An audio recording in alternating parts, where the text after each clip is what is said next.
Hello and welcome everybody to another Pod Strickland. I'm your host, Shwin and this is episode 277. Stacy, how are you doing?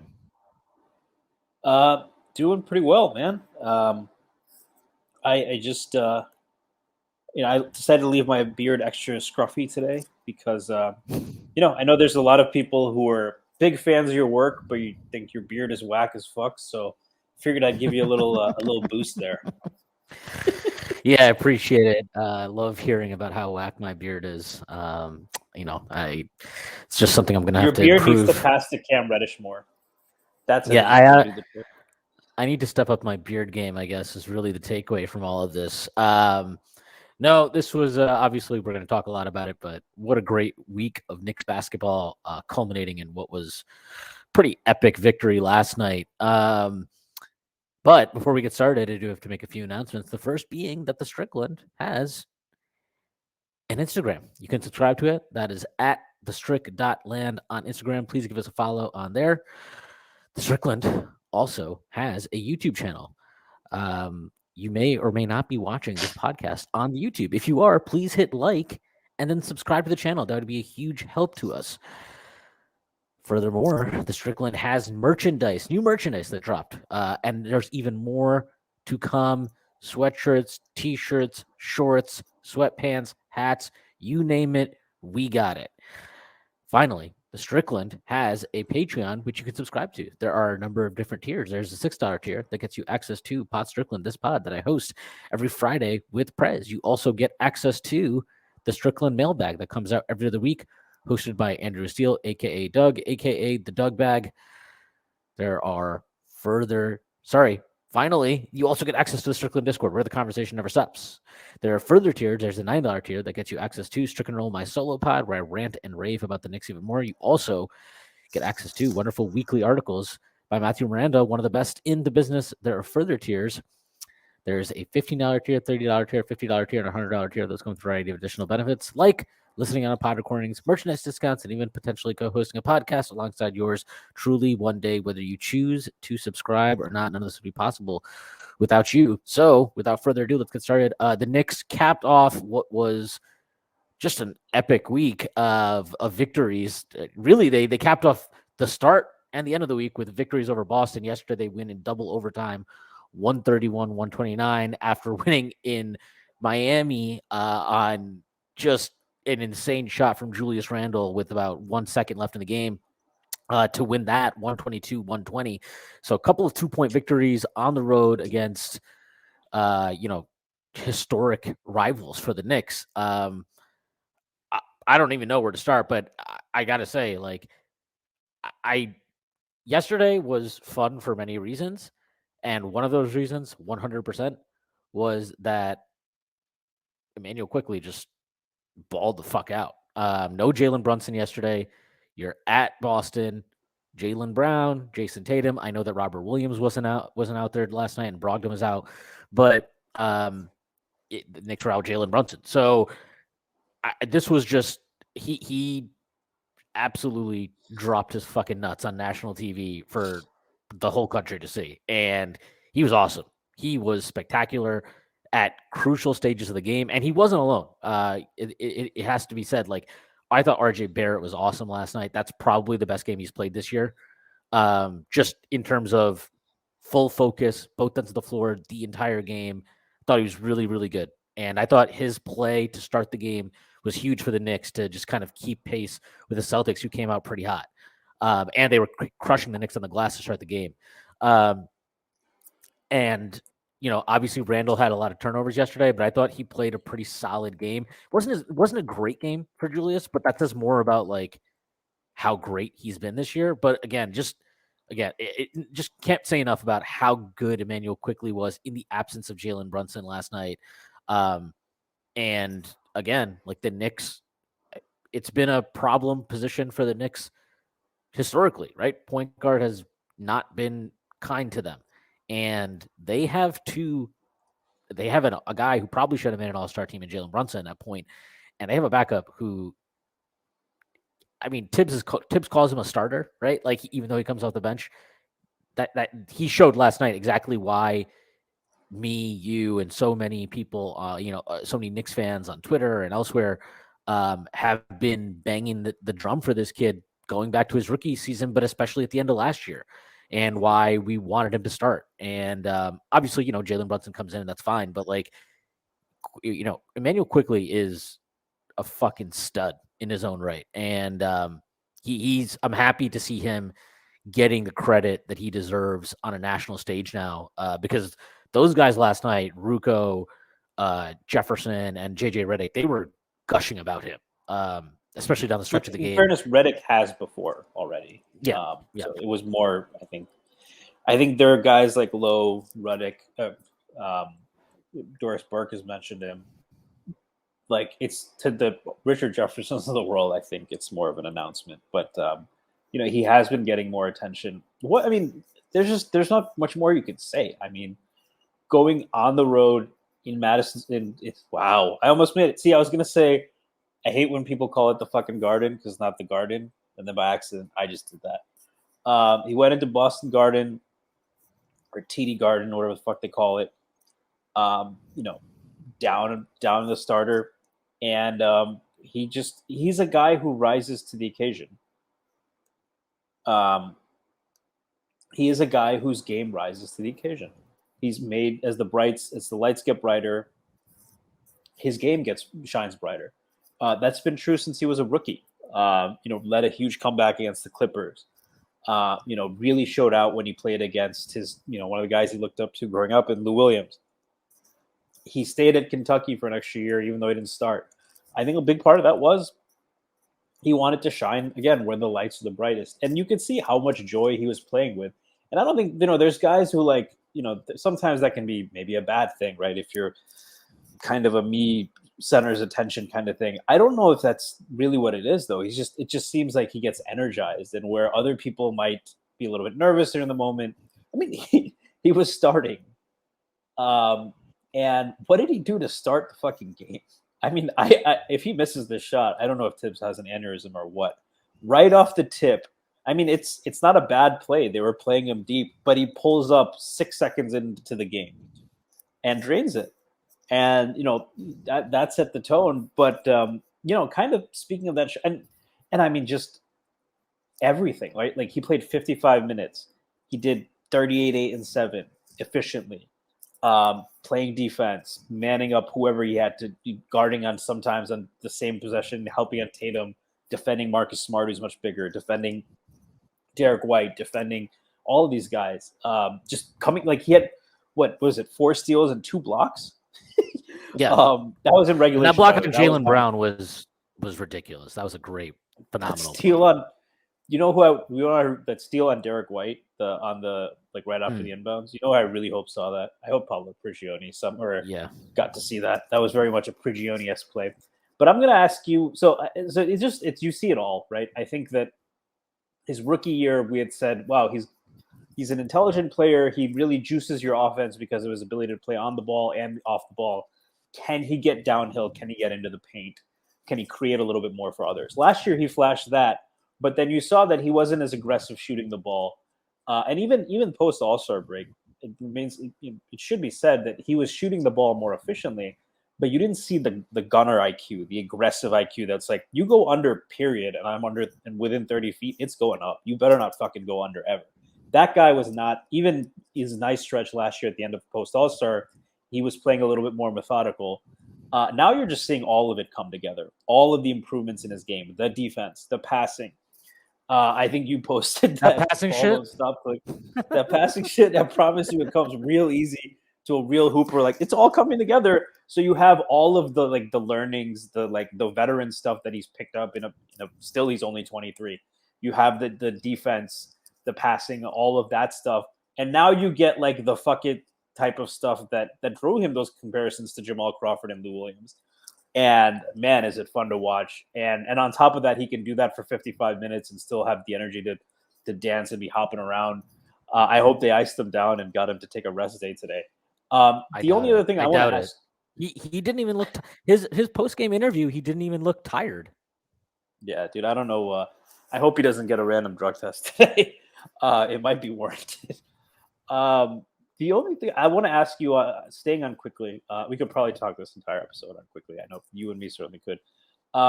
You know, so I don't want to make this a Tibbs referendum because I don't think this would necessarily validate any point of view, but he's been playing well, a lot better since the rotation shortened. Quickly has, and his minutes have increased. And a lot of people say, well, he's getting more minutes because he's playing better, because he's shooting better. One, do you think that causality maybe goes the other way, where he is shooting better because he has that confidence? Because especially a night like last night, I think about that shot he took to start the game, and I was like, that's the thing though. In the back of his mind, he takes that shot. It's not a bad shot. He's open. It's within his range, and they're going under, and it's going to have. If he makes that, they're going to start playing him up, and that'll open up driving opportunities. But he's like, but he doesn't have to worry, right? Like, what's Tibbs going to do? Put in Deuce? He's not. He's getting quickly and that's an extreme example. But even when he comes in off the bench now, he knows that he's kind of secure in his minutes and he's able to. Do you think that's a thing at all, or is this maybe me reading into it? And again, I'm not even saying that this is like a criticism of Tibbs because you have to earn that respect. And so I'm just saying that. Do you think that plays a factor at all? Yeah, I 100% do. Like last year when he really took off is when Kemba was out, Kemba was done, and Rose was basically out for the season. And that coincided with okay, Quickly's going to play 25 minutes a night, and we don't need to revisit this. Like, obviously, we wish he had started, played more, whatever. But he knew exactly what his minutes were going to be. He knew I'll add one other thing. This has become a lot of people are shitting on Alec Burks. My opinion is that he should have started next to Alec Burks, not in place of him. I think he should have been the point, and Burks should have been the two. I'm pretty sure you'd agree with that, right? Yeah, I would have brought Fournier. Fournier should have been on the bench. Yeah. Yeah. But so when we say Quickly should have started, that's not like a fuck Alec Burks thing. It's just he was out of position, So yeah, and so what I was going to say is he knew what his minutes were. He knew exactly how much he was going to play. He takes off. And if you go back and look at it before at the start of the season, it was rocky. It was up and down. And some of that's on Quickly. He has to shoot better. If he shoots better, he'd play more. But I do think there is a causality of knowing that you're going to play a lot makes you don't feel as much pressure to be perfect, right? That's the pressure is to be perfect, to be, nail every single decision. And I think, defensively, even last year, I thought he had made a significant leap. This year, obviously, it's gone to another level. But I've never questioned his effort or his defense, and I don't really think that's ever been wanting. It's the other side of the ball where you're the decision making and all that type of stuff is tough to do. Now, what you're seeing from him on the floor, when he knows, and again this year, right? He starts off and it's not great. His three balls kind of deserted him, and you're like, what's going on here? But when they shorten the rotation, that's basically when he took off. And you shorten the rotation, he knows at that point he's going to play 25, 26, 27, 28, 29, 30 minutes a night.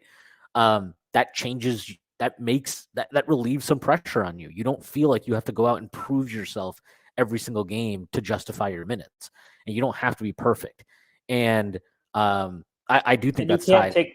And you can take some risks too, right? You don't have to you don't have to show out, and you also don't have to.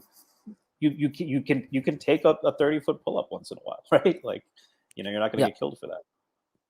Yeah, and yeah, I mean, at this point, it's just he's played fucking great. And I mean, last night was it was his best game of his career, all things considered. There was a lot of discussion, and I get it. I know there were people that were like, it's crazy that Tibbs literally played him the last 34 minutes of the game, right? Because the entire second half, and then first and second overtime. And I get that. And I do it was a little bit harsh on Deuce, but at the same time, I think in a one-off game, in a one-off game situation, just one game, I thought in that moment it was the right call. I think Quickly, look, he's played more this year. Obviously, what is he averaging now? 28 minutes a game or something. But you're not like running, like he's not been run into the ground or something, right? This is not like one of your high minutes players in the NBA, and now you're extending him even more. So I think his legs are relatively fresh. And I think He's his also conditioning, apparently like the best condition maybe on the team. yeah, his conditioning is elite. And so I wasn't worried. I didn't care about that. And also, like, this just needs to be said. That game, and they commented on it at the end of the game last night, and I think that they were commenting on it throughout the game. That was a high level game. That was like a extremely well played game on both sides of the ball. I think both those teams, it felt like, Boston, they blew that 28-point lead to Brooklyn on Friday. And the Knicks are obviously trying to keep this winning momentum going. They want to make sure that, you want to make sure you're not in that 6 seed, right? You want to be in that, at least you want to, or not in the 6 seed, you want to finish in the top 6, right? Bare minimum. So winning Boston every was game also is, pissed about the last, Tatum, we know, like, was upset about the yeah, officiating in the last game. They were yeah, pissed about that game too. yeah. Yeah, they were pissed about that. And again, like the Knicks are obviously very focused. Like they're on a roll right now. You want to keep that winning streak going. But that was a game that was played at a very high level, both in terms of like the intensity and the physicality of the game. That was a very physical game. And I just don't think Deuce was not ready for that. Like putting him out there and telling him to run point for like 5 minutes each half was probably It's going to lose Marcus you the Smart game. and Derek White. Yeah, It would it's have. tough. Yeah, like Even if you you babysit him with would have lost Randle, the game probably. yeah. Yeah, Which, and I and just some think people might like say that's fine at a different part of the season, but right now they're trying to you need those games, and you want to, like, it's going to help them in the playoffs. So. look at where the Knicks are in the standings. Look at the run they're on. Look at how good they've played. Like this is not. I'm sorry. Like I'm all for like development and taking lumps on the floor and letting guys. Like this is not. The Knicks are too good right now, to operate under that kind of logic. And again, like this speaks for itself. Okay, the Knicks were +8 in Quickley's minutes last night, 55 minutes. The only other, and then they were +2 in Grimes' 25. They were +10 in Obi's 11, and they were +11 in Hartenstein's 10. I actually didn't think Hartenstein played a very good game yesterday, but They killed the went team. small at one point even. Yeah, they played Randle at the 5 for a bit. And so like Randle was a -8 in 47 minutes. Mitch was a -1 in 44. RJ was -8 in 50. This is not to knock these guys, by the way. This is just to say, like, he Quickly was the designated bench babysitter. So like Randall didn't get to play as much against the Celtics bench. So that's going to impact it a little bit.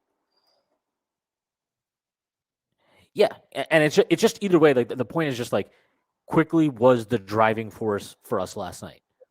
He was ultimately the best. He was the best player on the floor last night. And you're talking about you're on the floor right here, right? You got Jaylen Brown, you got Jason Tatum, who people were talking about as MVP candidate. I'm a little bit, I don't want to say disappointed, but I don't think the leap that a lot of people were anticipating has quite happened yet for him. He's still very young, so it's not that big a deal. But you're on the floor with those two guys. You've got obviously Julius Randle on the floor.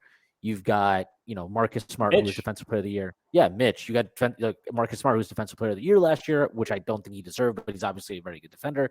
Derek White, who's another excellent defender. I mean, this is a game where there was a lot of talent on the floor, and for Quickley, who basically be the best guy in that setting, in a game of that intensity, again, like this was not some bullshit game in like November where both teams are kind of like half-assing it on defense. Like the first game we played against Boston, right at the Garden, we were nowhere near them in terms of like just making them feel us defensively. This game was different.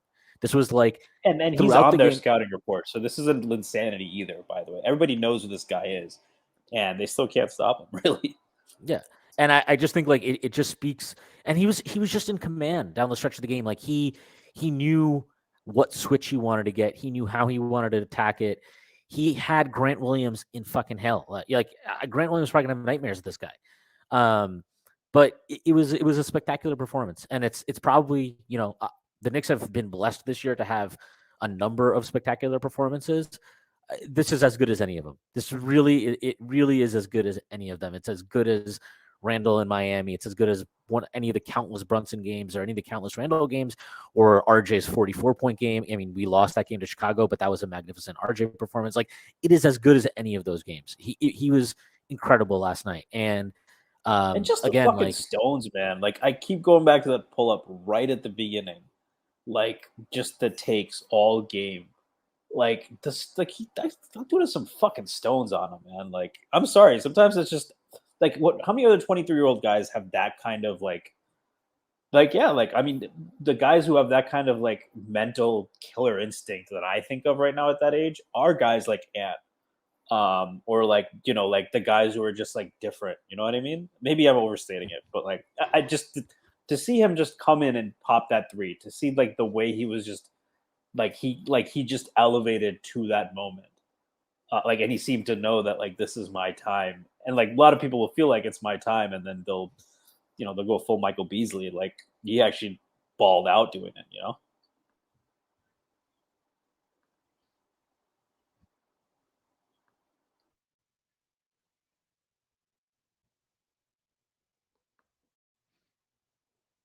um yeah, no, I'm sorry, you cut out a little bit there for me. But yeah, he is I mean, what can you say? The guy was picked 25th in the draft. And there has been countless hand wringing over it, right? Like we had to, like, it's crazy because even if he didn't take the leap that he's taken this year, if he had just leveled out at where he was last year, like with the 25th pick, that's a really good pick. That's a really good draft selection. And even amidst that, it was like, well, he's just, the draft night, right? The night he was drafted, a lot of people were pissed about that pick. Oh, this is nepotism. Oh, they're just reaching because it's a Kentucky guy. This, whatever. Oh, he would have been there in the second round, which we know isn't the case because obviously the rumor is Boston was about to pick him if the Knicks had passed on him. So there was all that, right? Then his rookie year, okay, he's good, but he's just kind of a microwave bench guy. He's just, he's a 3-point shooter, not much of a ball handler, not much of a point guard, can't score inside the arc.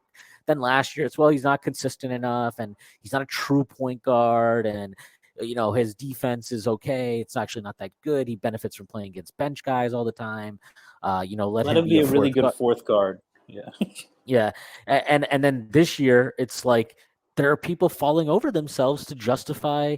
Well, he's not playing as much because Brunson is here, and we have Grimes. Grimes is a better defender, and oh well, maybe we should consider trading him because do you really want to pay him and all of that, and for him personally, like he's sat here for 2 years. He's had to watch Elf start over him. He's had to watch Derrick Rose start over him. He had to watch Kemba start over him. He had to watch Derrick Rose again start over him for a little bit. Burke start over him.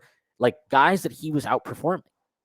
And the fact that he kind of just trusted in his own work, didn't let his head didn't let his head hang, and never got discouraged, and didn't let it. I mean, maybe it did discourage him, but it never impacted his commitment and his energy and his effort on the floor when he was playing, regardless of how many minutes and what his role was. And to come through all of that and to kind of have the stretch that he's put together here for the last however many games at this point, and really just to have that game last night. And he was awesome in Miami too. He had 21 points in that game. Like He he's probably should just have playing it. closed. I mean, I'm Yeah. not at the point where I'm going to complain about Tibbs stuff right now, but he probably should have closed that game. I think he Yeah. played 23 minutes, 21 points. Yeah. And to be fair to Tibbs, like it's hard to nail that decision now every time because the Knicks actually have options to close with. So There's it's four good okay if options. like, yeah.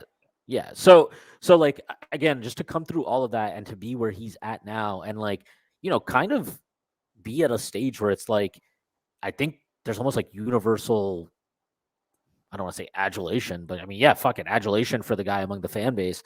And you're starting to see the national buzz, right, for six man of the year. And they were talking about that a bunch on the broadcast. And like, not just six man of the year, but you're talking like people are just talking about him. Forget the role, forget, what role he plays. They're just talking about him as a very good basketball player and a guy whose defense, I mean, the offense was amazing last night. The defense was great too. I mean, he had that stunt in overtime where he like, Yeah. basically is like 2-on-1 and like forces Al Horford to kind of hesitate. I mean, he just did so much shit yesterday that was so And good on actually, the both ends of the floor. commentators even called that out. I think Yeah, Reddick it did. was Ruko. Oh, Reddick. Yeah, it was Reddick, I think. And he's like, he mentioned specifically, and like, I think it was right before, I think, was that the dunk Quickly had on the next possession? It was right before that dunk. And he's like, yeah, actually, that last possession was ended because of Quickly's stunt, right? So, I mean, Reddick is probably not a guy, like, just because of the similarities kind of in role you have to worry about in terms of seeing the value in Quickly. But and then to do that for 55 minutes, man, like it's just I mean, I've said a few times, like Josh Hart seems like a guy who was probably in the middle of some brutal Eastern Conference series in the 90s and got teleported to this time and place and just picked up where he left off. But Quickly's another guy fits right into those 90s Knicks. And I'll tell another thing, like if for some reason Tom Thibodeau is still coaching in 15 years and he's like in Sacramento or wherever he is, or New York maybe still, who knows, and he's like pulling in all his old vets that he trusts over some. One day, Immanuel Quickley is going to be like 39 years old on a Tibbs team, keeping some young dude on the bench, because I think this is the beginning of a beautiful friendship. Yeah, I mean, he called Quickly his guy in the press conference after the game. And who knows? Like, I think last year they were in a weird. I think last year at the start of the season, I'm not going out on a limb to say that I don't think their relationship was as strong as it had been, obviously, his rookie season. But whatever forces came together to change that, I mean, they obviously he trusts him now. And if you trust somebody and they deliver performances for you, that's kind of like you're going to get appreciation back. And, neither of them has said anything explicitly, but like they definitely seem like they're in a healthier place. And it's just, yeah, man, it's great to see. And it's, as a fan, it's super fun to like just have a team. And it's not just Quickly, right? It was awesome to see RJ play the way he did last night. And it's been awesome, quite frankly, to see a guy like Julius Randle, who I was totally out on after last year, given his performance. It's awesome to see a guy, and not just me, like, tons of fans, a shit ton of the fan base was just completely done with this guy. And I still feel for like valid reason. Maybe I did go over the top in terms of like what I would be willing to attach to him just to get rid of him, and how necessary it was. Obviously, I was wrong about that, and but it's awesome to see him come through that. And I don't think he had the greatest game last night, 7 turnovers. But what I really appreciate about his game last night is he picked up his 5th foul, I think, pretty early in the first overtime, and like he managed to, like, in a game where Marcus Smart was just dying to fall on the ground as soon as somebody touched him to draw offensive fouls, like he kept his composure and he avoided fouling out, and that was obviously huge for He the had a bunch team. of big free throws. Yep, Hit a yep. bunch of big free throws, which has been a big bugaboo for him earlier in his career. But yeah, or earlier this season, yeah, even yeah. He iced the game at the free throw line, relatively speaking. But like, it just, when you see these guys who have like been here now for, RJ's been here for what? This is his 4th year. This is Randall's 4th year. This is Quickly's 3rd year. This is Mitchell Robinson's 5th year. This is like Jalen Brunson just got here, but it feels like he's been here forever. Same with Josh Hart. This is Obi's 3rd year with the team, right? Like this is Grimes' 2nd year. You're seeing guys that have been here now for multiple seasons, and it feels like they're coming into their own individually in a lot of ways, but they're also like, there is a camaraderie and there's a chemistry, and they've been through highs and lows together. And it's really fun to see a team, at least for me personally, like to me, like this is like, I don't care about trading for a superstar. I don't care about that shit. I want to root for a team made up of players and individuals who I feel somewhat emotionally invested in, and who also feel like invested into the team. And this team, all the players on it, it feels that way. It feels like they are playing, yes, for each other and for themselves, obviously, as professionals, but also like they are playing for the New York Knickerbockers, and that matters to them. And I mean, even just going back, I remember Hartenstein had a brutal start to the season. He was kind of just really struggling. And then he had that huge game where he gets the block on Donovan Mitchell, right? He was awesome in that game to help us beat Cleveland for the 2nd time. And after the game, he had a comment about like, he mentioned basically like he knew he'd been struggling and that he owed it. He said something like he owed it to the fans and he owed it to the city to play better. And like that's kind of sums up for me how I feel about this team, how they come across to me. And maybe that's just, bullshit Pollyanna Knicks fan, just, assigning like value to things. But like it feels like they actually care about that. Like they want to be a great Knicks team, and not just like because they're playing here, but that they're actually invested in this franchise. And like when Leon Rose and Worldwide West came in to run the front office, one of the things that obviously they needed to do and what that's been lacking forever with this organization is like instill, we talk about culture all the time, but like there had not been a very appealing culture at Madison Square Garden for a long time. And now you look at this team and like, yeah, they went through some shit last year, but like adversity, you become who, like you can strengthen through adversity, and they came through a season that was kind of a nightmare in a lot of ways, and they've come through on the other end now better for it. And they have a lot of depth, and they have all these, their pieces that they've developed, and they've added talent in terms of like Jalen Brunson and all these dudes, and they're just in a very healthy position as an organization, and that applies both to like pure roster construction, asset value, but also the kind of culture that has now been put in place, and not just kudos to Tips for that also. So this is again, it takes a village. Like it has taken a village, and all of them deserve credit for it. Yeah, I mean, does it? I think it's also interesting. They were, Leon Rose is brought in as the agent guy, so everyone's like, this is how the Knicks are finally going to get a star. They've operated more like a Moneyball front office. I mean, is that fair to say? Right? Like they have found out, and it comes in like with basketball analytics, you think shooting, right? Like that's the first thing, 3-point shooting, pace and space. But actually, as teams adjust, the arbitrage their opportunity or whatever, the market value or the market opportunity there lessens, right? Because everyone is valuing perimeter shooting or two-way players like that who can do those things more, right? So the Knicks had to pivot and say, all right, we cannot win the shooting battle. It's going to be tough for us to really maximize that. What can we do, right? Well, we have already a center who is flawed, but is really good, is a big ass body, great double jump, long arms. We can win the offensive rebounding battle. We have a coach that doesn't maybe run the most creative sets, but but if we have some steady guys who are running maybe simpler sets, but who you can trust, you can limit the turnovers. And if we win with turnovers and offensive rebounds, even if we shoot, we don't have to shoot that well because we're going to take so many more shots than this other teams. And so those that became the new Moneyball, right? And by the way, the Knicks are shooting well now though too, which is nice. Yeah, they've risen up. I would imagine that has a little bit to do with the shortened rotation, replacing. Well, I mean, Cam Reddish wasn't shooting that poorly, but Josh Hart is shooting 9,000% from three. I think that'll spoiler alert, guys. That's probably, yeah. That was another thing I was a little annoyed with. He probably needs to take more than 4 shots in a game where Jalen Brunson's out, but we'll leave that. But they found those kind of ways. They haven't gotten a star, but they found a guy in Julius Randle who was a flawed guy with a lot of talent, and they've made that work eventually, and they deserve a lot of credit for that. And as much as like I think that people probably had rightful criticisms, and if like he did change his game, so to that extent, the criticism there of him last year were fair. But like the front office saw something in him and said that whatever else people may say, like they knew the guy, and like we saw the tantrums and stuff on the court, but they knew whether the guy had it in him to do this. And the mentality to be in, like, I think his mentality, to your point, you talked about the composure yesterday in overtime. The techs are way down from last year as well.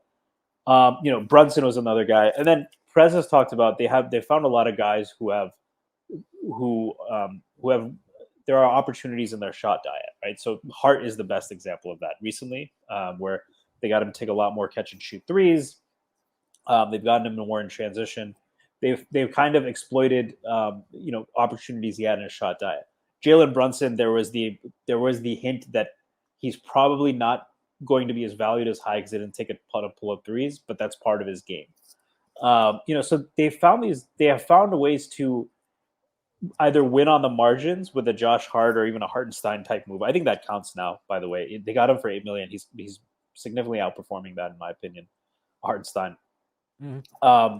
They've found ways to win on the margins, and then they've done these low risk, high upside moves. Sometimes they don't pan out. Sometimes you get Cam Reddish and you lose the pick. But sometimes you send a second round pick in Dennis Smith Jr. and you get vaulted to the 4th seed. That was still a great trade for us. Even if Rose hasn't quite been at that level, And Hart seems like another home run in that mold. And I think the other part of this is they've operated in unconventional ways. Like the draft day trades that they've done, forget. I mean, this past one obviously is very unconventional, right? To trade out entirely, use that to dump your negative salary to clear cap space to get Brunson, but also get 3 protected first. That's like, we can debate the value, whatever, but like it's They didn't get it's an Jalen Duren. example of That's them. the problem. They operate in unconventional ways. Like all the draft trades they've made, right? Going back to like the first draft they come into that draft with obviously the 8th pick, but they also had the 27th pick and the 38th pick. The morning of the draft, they trade 27 and 38 to go to 23, and then they trade back from 23 to get 25 and 33. They take Quickley, who I don't want to say an unconventional pick, but he was not a popular pick. There were players that people preferred, and really the only guy that I think you could argue like has turned out to Would be go potentially top better 3 in a than him is redraft Desmond or Bane. something. Yeah, who would go Yeah. top 5 in Like, redraft? So yeah, like it's Desmond Bane, and that's it. And so like, and personally, I don't give a shit. Like, I just will forever keep betting on Quickley. I just think he's that guy. But like the point is, they just and then obviously the following year, right? And I'm not saying all this stuff is them nailing the decisions, but it shows that like they're not they're very different from previous Knicks front offices where it just felt like you did very, very basic things. Like for basically 4 or 5 years, we were just thrilled that the Knicks weren't trading their first round picks and like were drafting players and keeping them on the roster. And I was like, for a while, we were like, all right, that's good enough. Like that's a step in the right direction. But like they've obviously taken that and operated in a level beyond that. And like, so like the next year, right, the next draft, they go in, they have the 19th and 21st pick. They traded up 19 entirely for a future protected first, but they ended up using for Cam Reddish. We'll see how, obviously, that didn't pay out on Reddish, but they obviously end up using Reddish to get Josh Hart. So they show the ability to pivot off of mistakes and not, they and don't also believe not in get the Sun. attached to their exactly. Yeah, Suncoast fallacy. no, not being, not attaching, not getting, sucked into sunk cost fallacy is a good thing for the front office. Then they trade down from 21 like 2 times, right, to get a couple more future seconds and shit. They end up taking Quentin Grimes, another guy who at the time a lot of people were like not happy with that pick. Then they trade from 32 down to Famously, 30. ha ha ha ha ha ha was the grade from Ben Pfeiffer on that pick. Yeah. Shout out Ben Pfeiffer. Yeah, and then they trade down from 32 in that draft to get 34 and 36. They take Deuce and Rokas. Again, look, Deuce, we'll see how it pans out for him. I still have some faith in it. I still have faith in for him. the second round, he's played rotation minutes on a team that's doing well. Like before they got Hart, I would say he wasn't a game changer, but he gave them solid minutes and a defensive presence. And yeah, I do think there's people who are like, well, Rose should be playing over him. I don't think so. I think his defense was needed and did help. And for the 34th pick in the draft in year 2, that's not bad at all. No, it's good. And, Rokas, we'll see what he ends up becoming, if he ends up coming here, how they use him, whatever. And then obviously they take Jericho Sims with the 58th pick, who are there issues with Jericho Sims? Of course. He's not a perfect player. And obviously Mitchell Robinson and Isaiah Hartenstein have rightfully been put above him in the rotation. But he's still on the roster in year 2. To get a legitimate third center who can play rotation minutes and not totally kill you.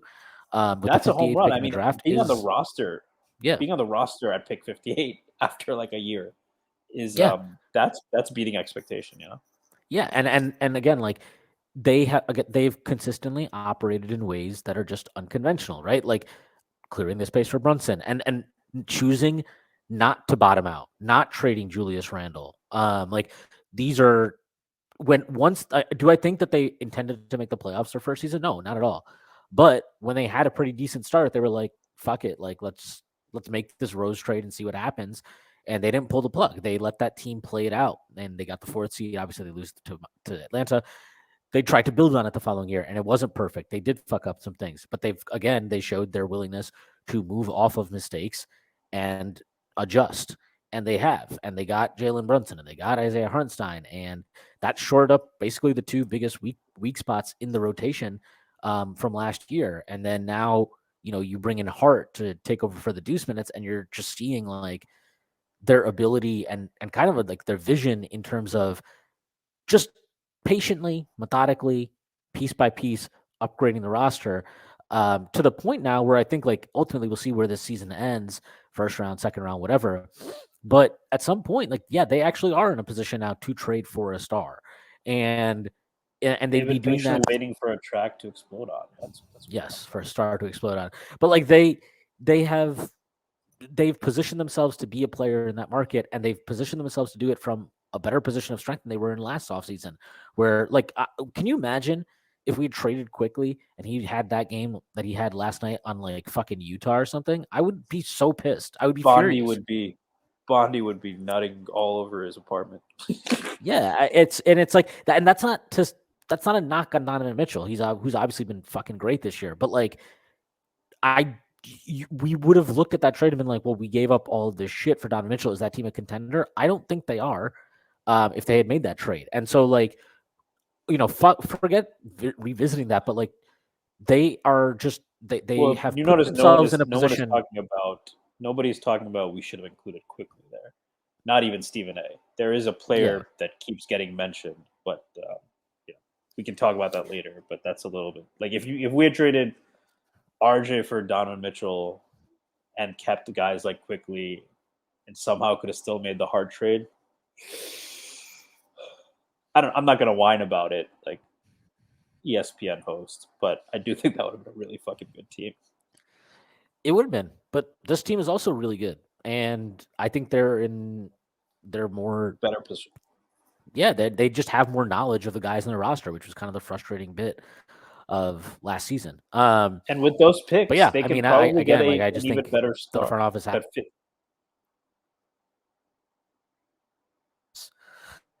of yesteryear. Yeah, Sorry, say that again. obviously.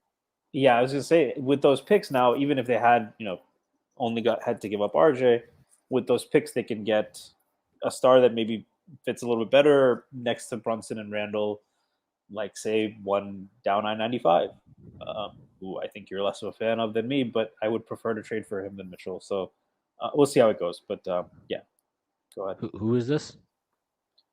Embiid. Oh yeah, no, I'm not very into trading for Embiid. I'm sure that'll be controversial to many people, but I just That is personally think like, controversial to me yeah, because of the injury risk. I think I that's a just legit reason. I just don't think he's like, I'm sorry, I just don't think he's a very serious, like he doesn't fit to me the type of focused level of dudes that they've brought in here. Um, I don't I don't like the guy will be, he's a great player. There's no question about that. Um, I He don't like is the energy he plays. probably an MVP. He probably will win the MVP this year, him or Jokic. He's been that Embiid player for definitely. the last Jokic 3 will win. years. Jokic Okay, will but for win, the last 3 100%. years, he has been the other guy in that conversation. So And that's he's not. not got This is he's not not gotten Donovan out of Mitchell. the he hasn't gotten out of the second round. Like, I'm sorry. I all these things are great. At some point, you have to fucking actually do something in the playoffs. Like, Well, and neither is I get it. Jokic, but Jokic got to the Jokic finals in the bubble, the bubble. But like, Jokic hasn't played with superstars, and he didn't have Jamal Murray for like 2 seasons. Like, Jamal Murray is just gone. Like I'm yeah, I not. mean, but I'm who? trust me. What I'm superstars not. is? I'm not a guy that like I don't want Jokic to win the MVP this year because I just don't think like if you win 3 straight MVPs, you need to be like the absolute unquestioned best player in the league, and he's just not that to me. But like I'm not praising Jokic either. I'm not like I to me if when you I just don't like the idea of any of these all in trades. I really don't. And So that's so it's, you it's want not to just roll with Embiid thing. this and not trade for a star? Period. No, I would trade for a star, but I also think you need to like be really But because I careful. think your standards at this point are like Luca or like Booker, or does Yeah. even Luca, who came to camp a little out of shape? I don't know. Does he have the focus that you would want? No, he doesn't. I think Okay, I Luca's. mean, I think I think I Luca. respect. I think no. I think Luca suppresses talent around him. That's what I think. I think that guys play with Luca and they have their talent suppressed. Jalen Brunson and Kristaps Porzingis were called. They were being called no help in Dallas. That's what they were being called. No help. They're no help. A pretty fucking good one Jalen too. Brunson leaves and he balls the fuck out. Like there's something to be said about KP if left it you're balled if out. sorry What's up? KP left him. Porzingis left and balled out too. He's doing really well in Who Washington. balled out? I didn't. You broke up there. Porzingis. Hello? Oh yeah. Like, and that's my point. Is like these guys play better without Luka. So at some point, like if my entire I'll say this, I'll go even one bet higher. I don't buy the idea that this like. Do I think Jason Kidd's a good coach? Not particularly, but I don't think like the offense they're running is it's not just Jason Kidd's choice. Like they were running a very heliocentric, Luka focused offense when Rick Carlisle was the coach. Go look at what Indiana's running offensively. Go look at how they're playing offensively. Do you think Rick Carlisle was like sitting there like, yeah, this is what I want to do. I want to just run 7,000 pick and rolls a game and have Luka mismatch hunt, every single time down the floor. Like, I don't think that's what he wants to do. I think that's what Luka wants to do. So until Luka demonstrates any ability to stop bitching and moaning and get back on defense and play with any type of energy defensively and, take a catch and shoot jumper every now and then and just like play a lot, like play with other people and not just like have other people be subservient to you offensively. Until he does that, I don't think you can win with him. And maybe you just bet, and it's not insane. And I'm definitely in the minority of like, I am just very risk averse to these type of like all in trades for a superstar. Of course, like a guy like Luka, if you do that, I'm not going to be like, that's a horrible trade. I get it. Like the talent it's amazing. It's incredible. Same thing with Embiid. Like if you trade for a guy like Embiid, I'm not going to like lose my mind over it. But I do think like when like these all in trades, look at every single one. Look at all of them. Okay. Like the Lakers are the only one that has won a championship. And like we can debate how much like they won a championship, so you can't really question it, but they're paying for that now. And they're going to be paying for that for a long time moving forward. And then you look at the fucking disaster in Brooklyn, like that absolute disaster. And I don't care that Mikal Bridges. It's cool that Mikal Bridges is having like a nice few games here, but like, give me a fucking break, dude. Like they have Cam Thomas though. That's true. He scored 40 points 3 games in a row. Like you look at the Clippers. I mean, they're the 8th seed in the West. Yeah. And imagine they had SGA right now. I know, and like it's just all these teams when you go all in. SGA would be he's not better than Kawhi. Would you take SGA over Kawhi? Side note, I guess I would take him over PG right now for sure. I would take him over PG right now. I wouldn't take him over Kawhi right now, but I also am like, if you're talking about like for the next 3, 4, 5 years, I probably am taking SGA. So like that's been a disaster trade, and they probably don't catch enough shit for it. Like all these all-in trades. I mean, the Philly trades didn't work out. It's I a guess the Harden trade big risk, and I do think I have been saying this for a while. I think like, and I think this would.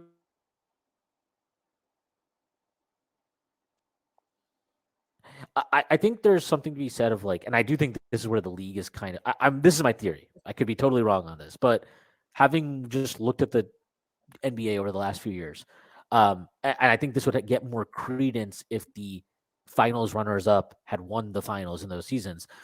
You look at Phoenix in 2021, and then you look at Boston last year. These are not teams that went all in. They're teams that had pretty good depth, and they're teams that had not slowly, but methodically had assembled talent and kept guys together for a while. And I do think they all had they had at least one homegrown superstar, for sure, right? Tatum and Booker, and then I said Brown, they had Aiden too. So and we are probably not going to be in a position to do that. But sorry, go ahead. Yeah, and I just think like depth matters more now in the NBA than it probably has previously. Where like the idea, I still think so. Yeah, I mean they haven't won a championship. These teams that are like it's like depth versus like the ultimate star or whatever, right? But like they came pretty fucking close. I mean, if Boston had won that series last year, Phoenix had won in 2021, I don't think anybody would have been like, wow, what a massive upset in the finals. Like it would have been seen as like, wow, that's good championship team.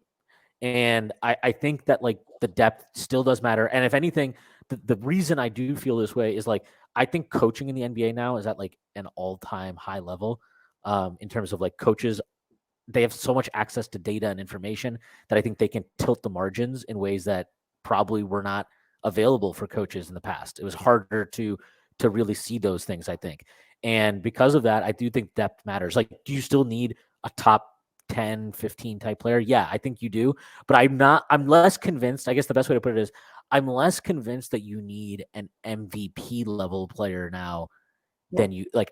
That was like a fact of just how it was and people still perceive it that way. Maybe I'm wrong again, but I do think that like there's a world where I don't think you need an MVP caliber star. You probably still need like a top 15 guy, but that's a different.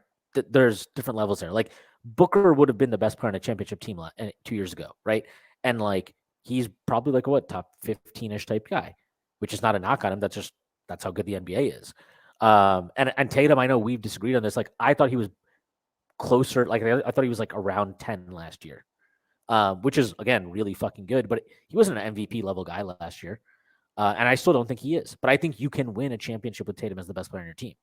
So like I just think that when you're talking about like going all in for these guys, you need to be really careful. And if anything, we've seen with this front office, like I don't know if you need to always like I think you can win in other ways, but what I think is really important is you kind of need to get value on a star. So the easiest way, the most typical way is you draft one, right? But to the Knicks' credit, I think they've signed two who are on market, like below market value deals in both Jalen Brunson and Julius Randle.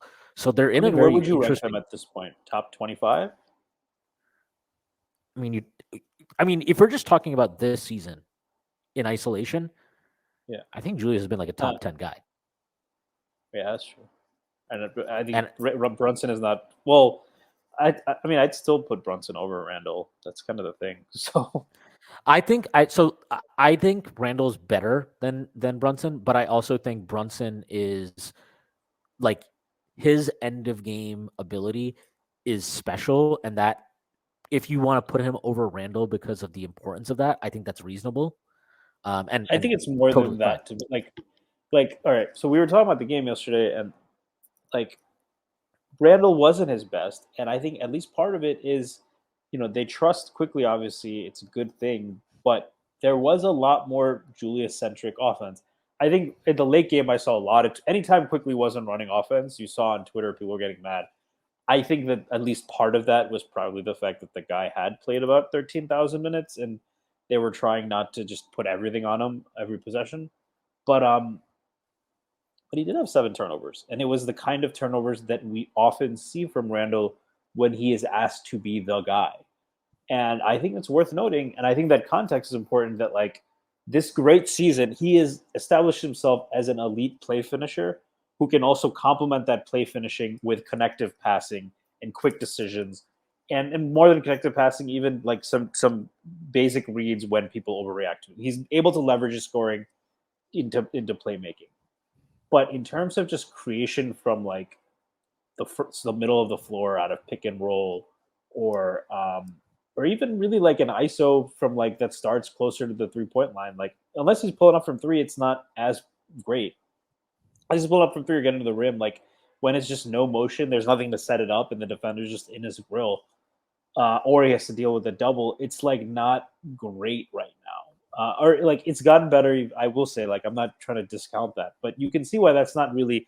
Whereas Brunson, he gives you all of those things, right? And I think that's kind of what you're getting at with the late game offense. But I think it matters, like for the rest of the game too. Like Randall, when we tried to run the offense through him, that's why he didn't look as great, I think, as he has in other games where he can kind of just focus on doing what he does best. And for that reason, I would probably put Brunson higher. I do think Rundle's a better defender, and his rebounding has legitimately been a game changer this year. It's close. I'd probably be willing to put Randle above Brunson if he was like a really high impact defender instead of just a solid one. But Brunson is just a special offensive talent to me, and that's why whereas Randle is just a very very very good play finisher who can do enough passing to like be equally dangerous, but he's not a creator, and I think that's a pretty big difference. But Yeah, I would put them both top 20. I think. Yeah, I think that's fair. I just think the defense he's been playing this year has been also incredible. Like he's just It's actually been been locked good. in I on don't that know if end. I'd go incredible, but I would. I think he was pretty much incredible defensively during that stretch when Mitch was out. I think he's taken a little bit. I think like when Mitch comes back, he kind of eases off the gas a little bit on that end because he knows he can get away with it more. But when he was playing with Jericho Sims, he definitely dialed it up for a while. And I just certainly think on the like glass, I would give you that. yeah, But his rebounding's yeah, been way they better this said year. that is a big part of defense. So I can't. That like we probably would have gotten mauled on the defensive glass with Mitch out if it wasn't for him. So I think that's pretty fair. I mean, the big thing with Randall is like if he deems a matchup worthy of his effort, then he's like really fucking good on defense. But then he'll have like moments like against Miami, there was one play where he's just like, "Oh, Cody Martin's in the game. I'm just not going to defend him. I'm not going to." But like, I mean, when he's locked in, he's really good. I mean, at the fourth quarter of that Clippers game, just going back and watching that, like he was unreal on PG and Kawhi. You know, he's just a fucking problem. But like, yeah, I mean, but again, the Knicks are just in a good spot. And then you look at like these young guys, like how good can Immanuel Quickley be? How good is Mitchell Robinson right now? And can he get better? How good is RJ Barrett? I mean, RJ Barrett's the lightning rod, right? But like like the guy that we saw last night. Mitch I had mean, a none of drive that. and dunk, by the way, yesterday. Yeah, that was awesome. He's been But doing like, that a little bit more this season, like the short roll passes and stuff. It's not enough, but it's more than it has been. yeah, and I just think like RJ is obviously the lightning rod, but it's like the guy, like what he was doing yesterday. I mean, offense, yeah, he's not going to hit a bunch of pull up jumpers. I mean, he didn't hit that many yesterday anyway. But like the defense, like nothing that he did yesterday defensively is like freakish, crazy one off. Like it was stuff that we've seen him do for a full season. His second year, we saw him do those type like consistently just be locked in defensively and make your rotations, close out to shooters well. Don't give up blow bys. Like he was doing all of that. And when you see those games like he did yesterday, you see how valuable he can be. I'm not saying he's going to be a superstar, but the guy that played last night, like that guy moves the needle. Like that guy matters in this league. And he hasn't been that this year, unfortunately, for long stretches. But like I'm not giving up on him because I think that the adjustment he's making is hard to be like, you're the third guy now, figure it out next to Brunson and Randle, who take up most of the kind of initiating reps and you're kind of trying to fill in the gaps around them. And this is not, I'm not even trying to like make an excuse for him because I don't think he's been good this year, but like, I'm still like, he's 22 years old. I'm sorry. Like, he's shown me enough. He's put together stretches that I will keep betting on him. I don't think that contract is some kind of like hideous albatross that we need to be desperately trying to move off. And if anything, we should look at like the Randall thing from last year to this year and let that kind of like inform us a little bit. Like these guys, not everybody. I like Quickly is a weirdo. Like he's just like every year it seems like he's gradually, clearly like some of the guys. It's up and down. There are people that have like down seasons happen all the time. That happens around the NBA. I think RJ is definitely having a down season, but I don't think that means that this is what he is forever. And I do think he eventually punches through and at least becomes like a quality starting two-way wing. Like that's there for him. That is definitely there for him. And I would keep betting on that. But like if he cracks through to that level, and he's the guy that he was last night more consistently. I mean, what it becomes it's very hard right now to look at this team and be like, if he cracks through, especially as to like what is the easiest place to upgrade? Because you talked about Embiid, right? I'll tell you my concern with Embiid. I don't think Embiid and Randall work well together offensively. I think they're going to operate. They want to operate in a lot of the same areas. I think, and Embiid is what he's a monster usage guy, just and rightfully so. He's great. He deserves the usage he gets. Um, I'm not sure how they work well together. I think you're also now going to take away Mitch and Randall, in my opinion. I think you have to move both those guys to accommodate Embiid. And I'm not sure. And then on top of that, you're going to give away draft capital for sure. You're probably going to give away another young piece or two. I just, I feel like you're creating gaps in your lineup that you don't have answers for, and I'm worried about that because I think if you trade for Embiid, that has to be like you're in it to win it now, and I'm just not sure that team would be in position to win it. Like, which is why to me the move is to wait for a wing. Wait for a true star wing to come on the market because it is easy to see how a star wing can slide into this team and elevate So it then you to would. even a higher So level. I mean, I think so. There's a couple of things. One, I think that you are also saying you don't necessarily think this team needs to add a capital S superstar to contend at Yeah, this I don't. point. I think And if you, let's I mean, let me be very clear so that we were like, because this term means different things to different people, right? To me, a superstar, true superstar, is MVP caliber player. That is a superstar. So, like, I do think Embiid is a superstar. I don't fully trust him for a variety of reasons, but I do think he's a superstar. Jokic is a superstar. Giannis is a superstar. Kevin Steph, Durant, LeBron. sometimes I'll admit is a superstar. Kawhi is a superstar. Like these guys, and Steph Curry is a superstar. I don't think LeBron. Sorry, go ahead. I said Steph and LeBron. You don't think LeBron is a superstar? Not anymore. Not anymore. Obviously, he was. There's no question about that. But I don't think Booker is a superstar. But I don't think Tatum's a superstar. But I do think those guys, if you add a Tatum to this team or you add a Booker to this team, I think they are good enough to be the best player on a championship team that is built like this. They can be the best player on a championship team where there's quality depth. They can't be the best player on a championship team in the way Steph Curry was the best player on a championship team last year.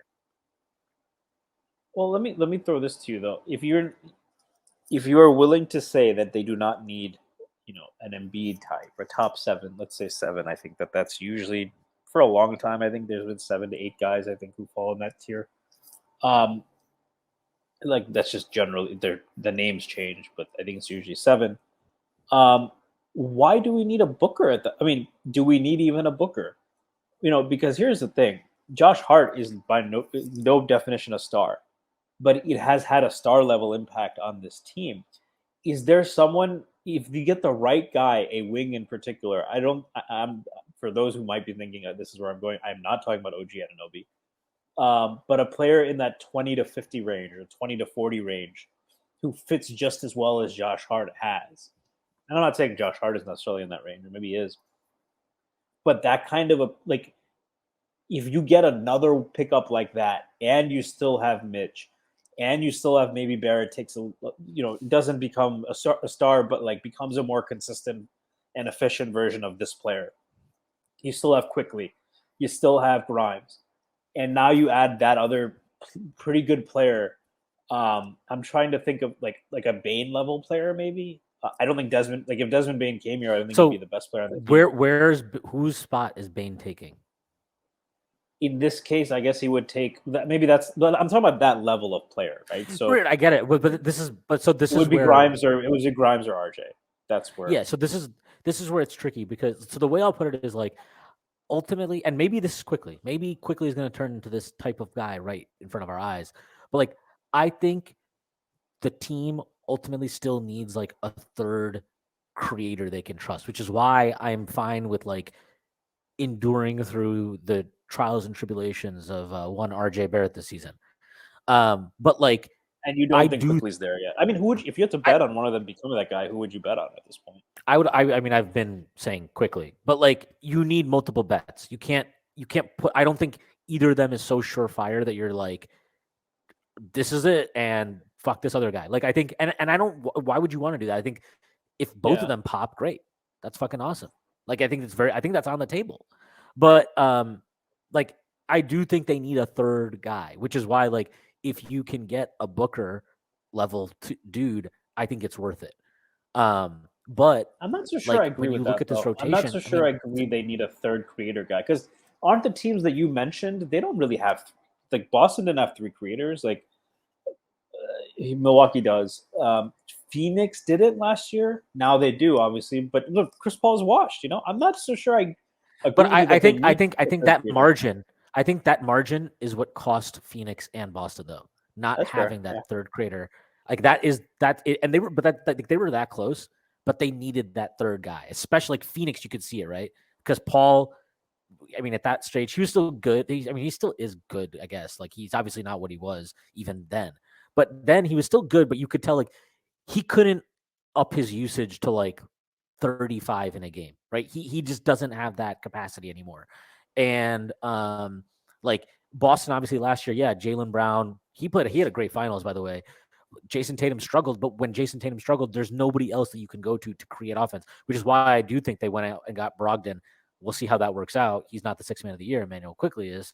And he announced that on national stage yesterday. But like maybe that's enough. Maybe that is Brogdon was enough. hurt. Let's give him a break, guys. Come on. No, I mean, but maybe that is enough, right? Like maybe that's the margin they were missing last year is just a Malcolm Brogdon level guy. And if that's the case, like, if you're comparing the top talents on each team, are we sure? Like, how much better are Jason Tatum and Jaylen Brown than Jalen Brunson and Julius Randle? That's I don't kind know. of Like, my point. before the season, I would have said there's like a big gap there, but now I don't know. And I think Jalen Brunson is a better offensive player than Jaylen Brown. Yeah, and I think the big part of this is like I just need to see Randle relatively maintain this level of performance in the playoffs. If he does that, then the conversation gets pretty interesting, I think, right? Because I think Brunson's going to be fine in the playoffs. He's fine in the East. They better not let him. They better not ask Donovan Mitchell to guard him again. I'll tell you that much. I mean, the defense has improved, but Brunson is cooking everybody this year. Yeah, and like honestly, this is the other part of this that I think like this front office has done a really good job with is they've done a really good job of just like bringing in people that are serious, like serious professionals. Whatever you think about their individual talent level as players, when is the last time we've not had any like off-court drama with players on a team for about 3 seasons now? Like none. The most controversial thing is what, like Julius Randle giving us a thumbs down. Like there's not like actual controversy, right? And then like, and I say this, and I don't know, obviously.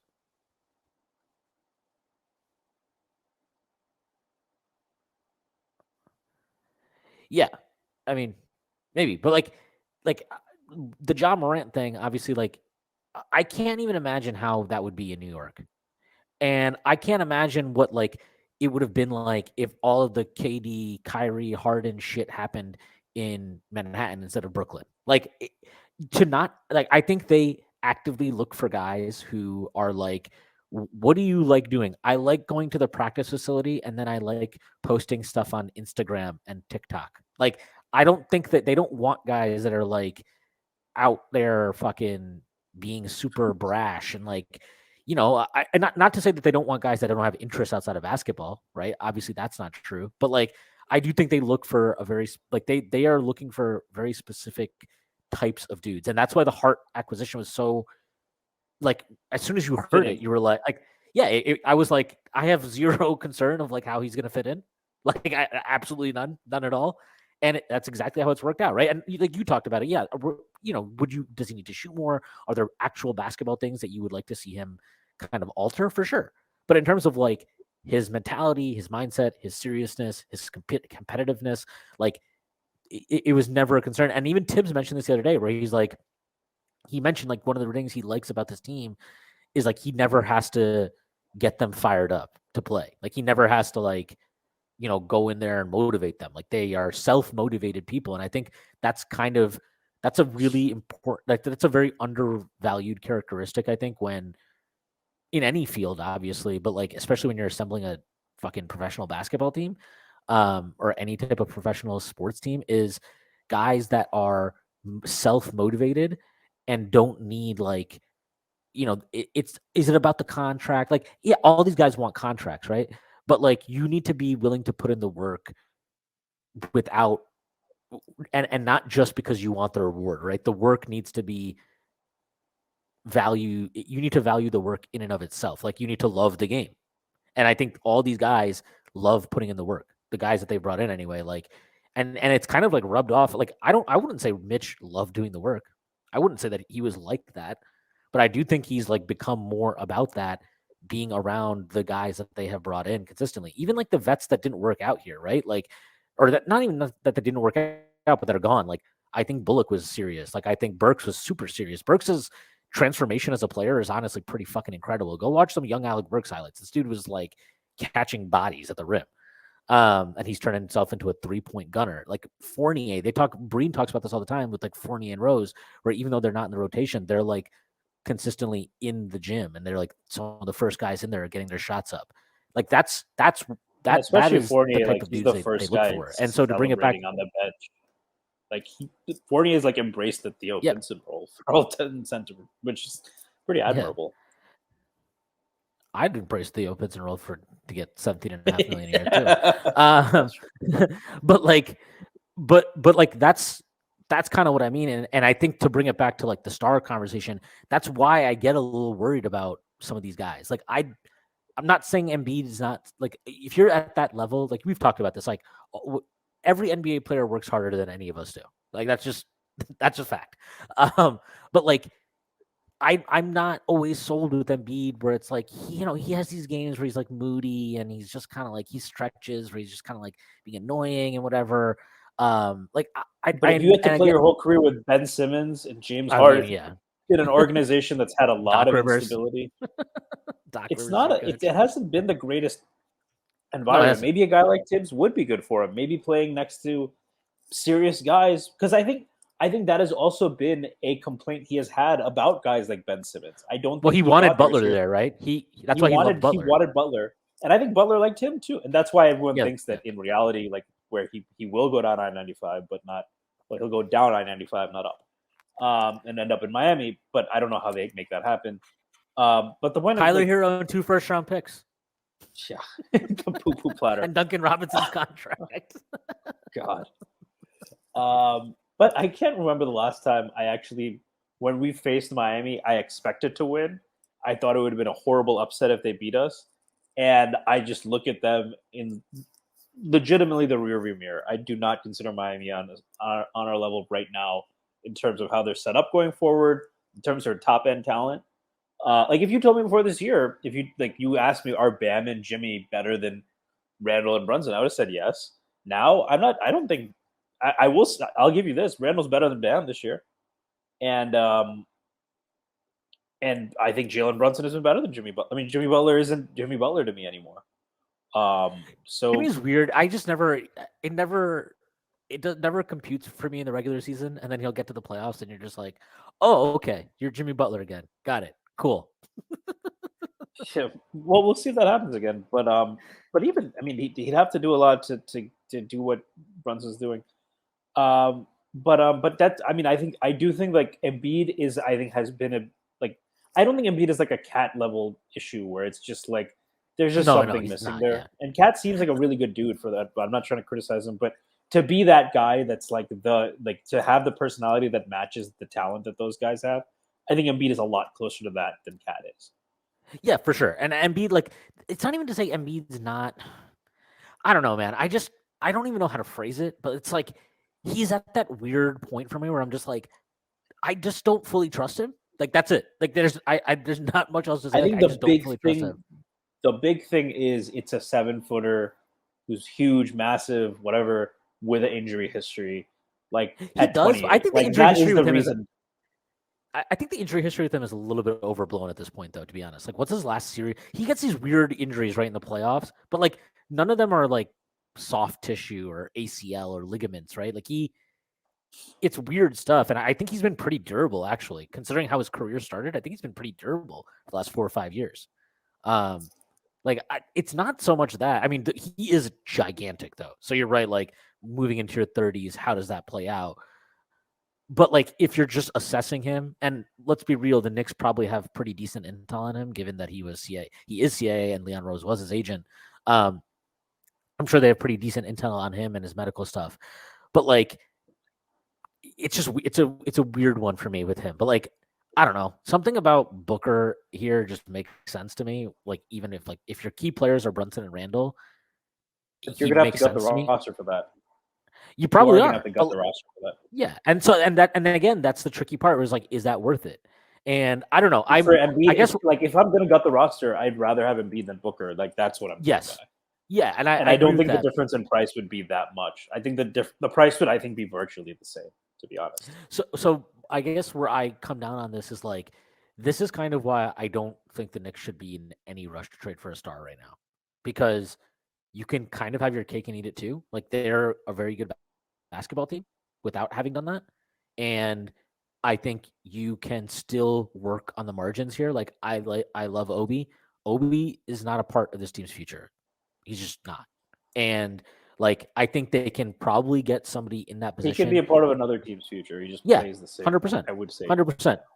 But like I think you can probably get a backup four that fills in for what you've been asking of Obi this season that fits into that a little bit a bit better, and I think that can move the margin a little bit in your favor there.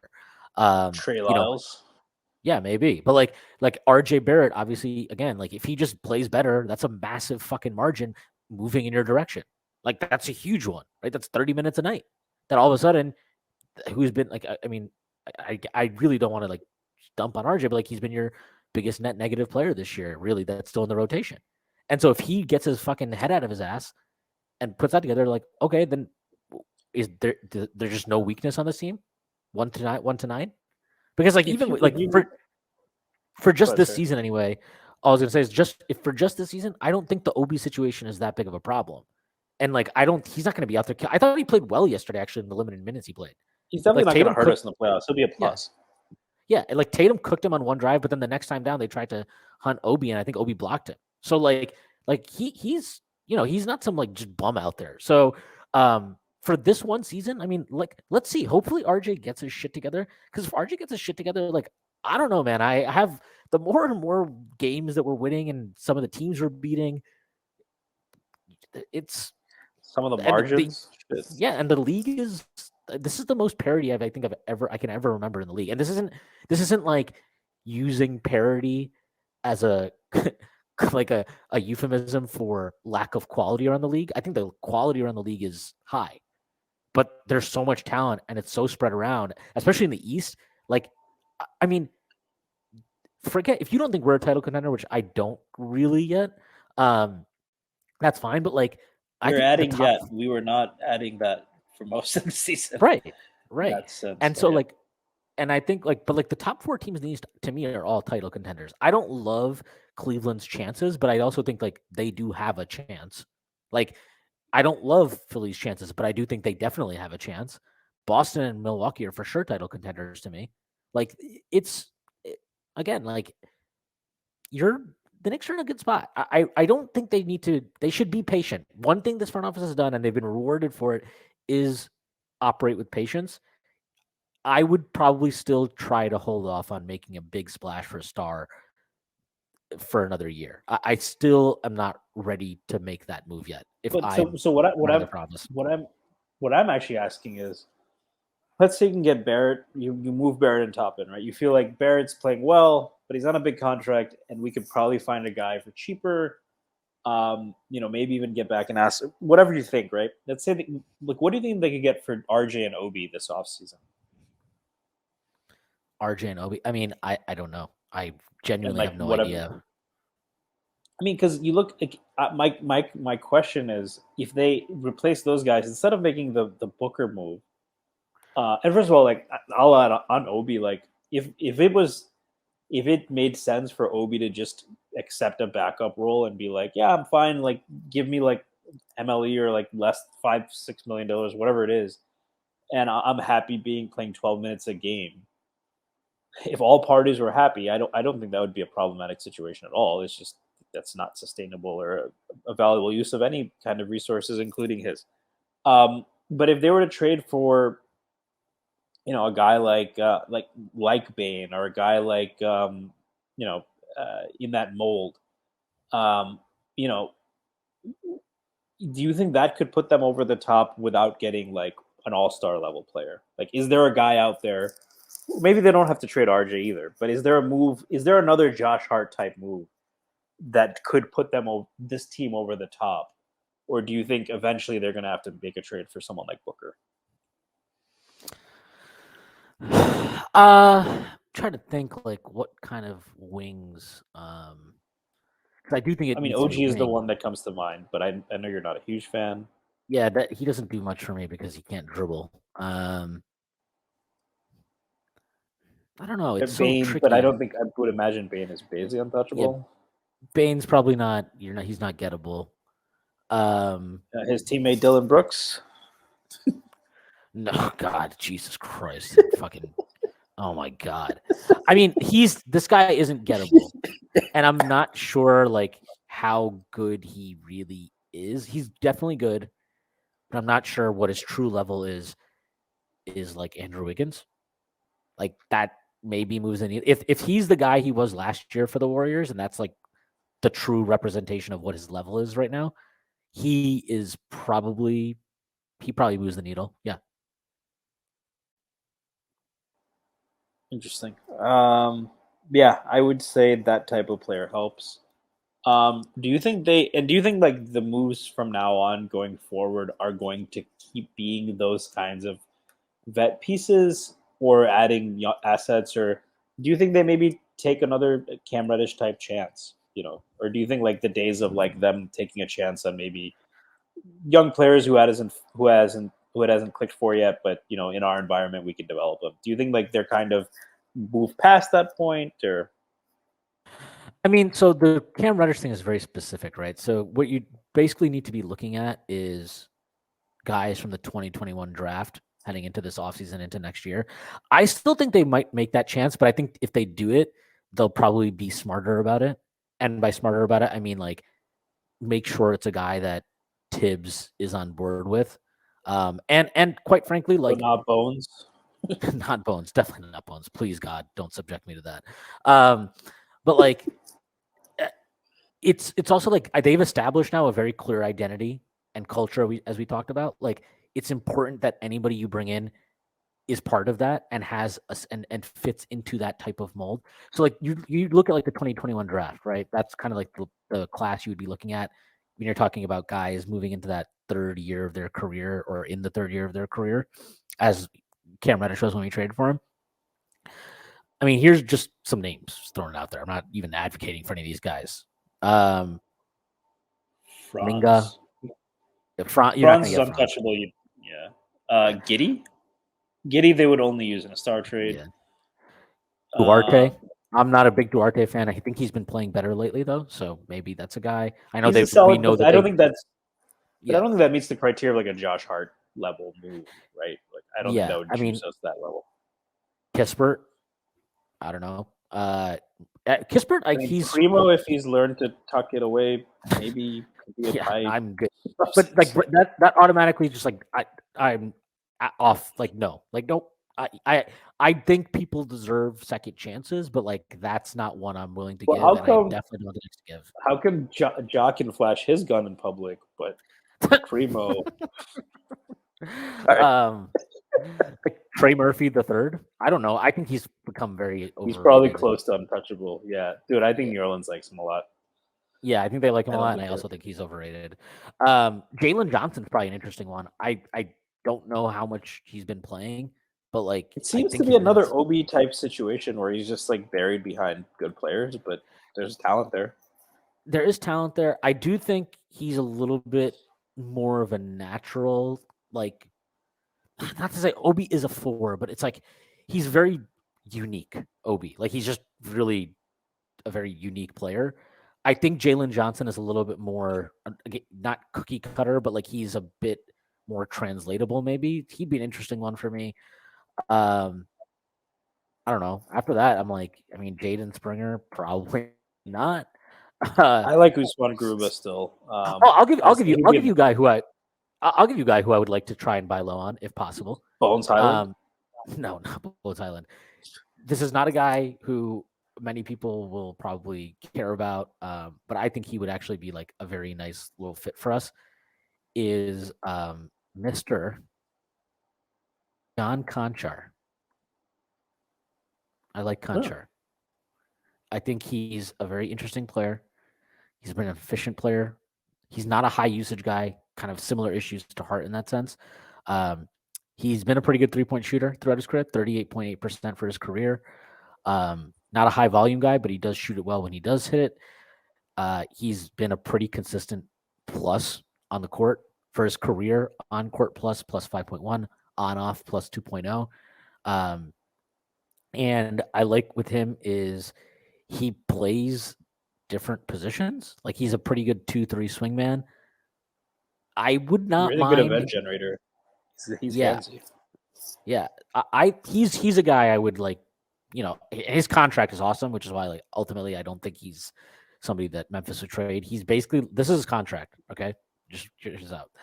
2.3 million this year, 2.4 million next year, 6.165 million the year after that, and it's 6.165 million for 3 years after that each year. That's a great contract. So you're probably not going to be able to get him, but he is that type of guy where what you're talking about is like a slow margin move that flies under the radar but could have an outsized impact on your team. He's somebody who kind of I would be very into that. So if I we mean, were to get someone, sorry, go ahead. I was going to say like a guy who probably doesn't make sense for us positionally, but who I think teams should be targeting this offseason is like Austin Reeves. I think he's like very undervalued probably by the general public, but he's an interesting player. All right, we're gonna keep going, but I got to do this. NBA fans, it's time to bring the hoops action to the palm of your hand with DraftKings Sportsbook, an official sports betting partner of the NBA. This week, new customers can bet $5 and win $200 in bonus bets instantly. Plus, for a limited time, all new and existing customers can get a no-sweat same-game parlay every day.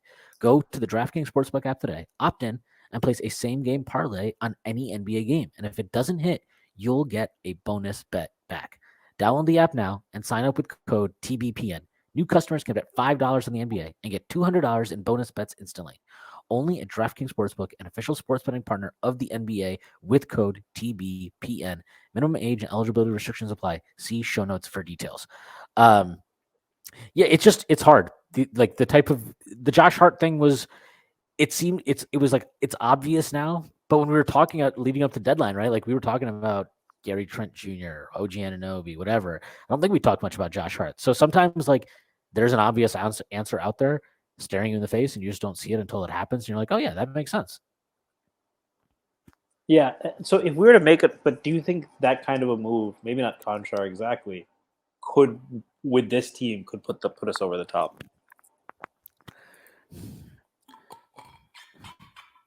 Maybe. I mean, if you're talking about the type of player, like very specific archetype that I think could put us over the top, would be like a 4 that Tibbs trusts enough to play Randle at the 5 more often.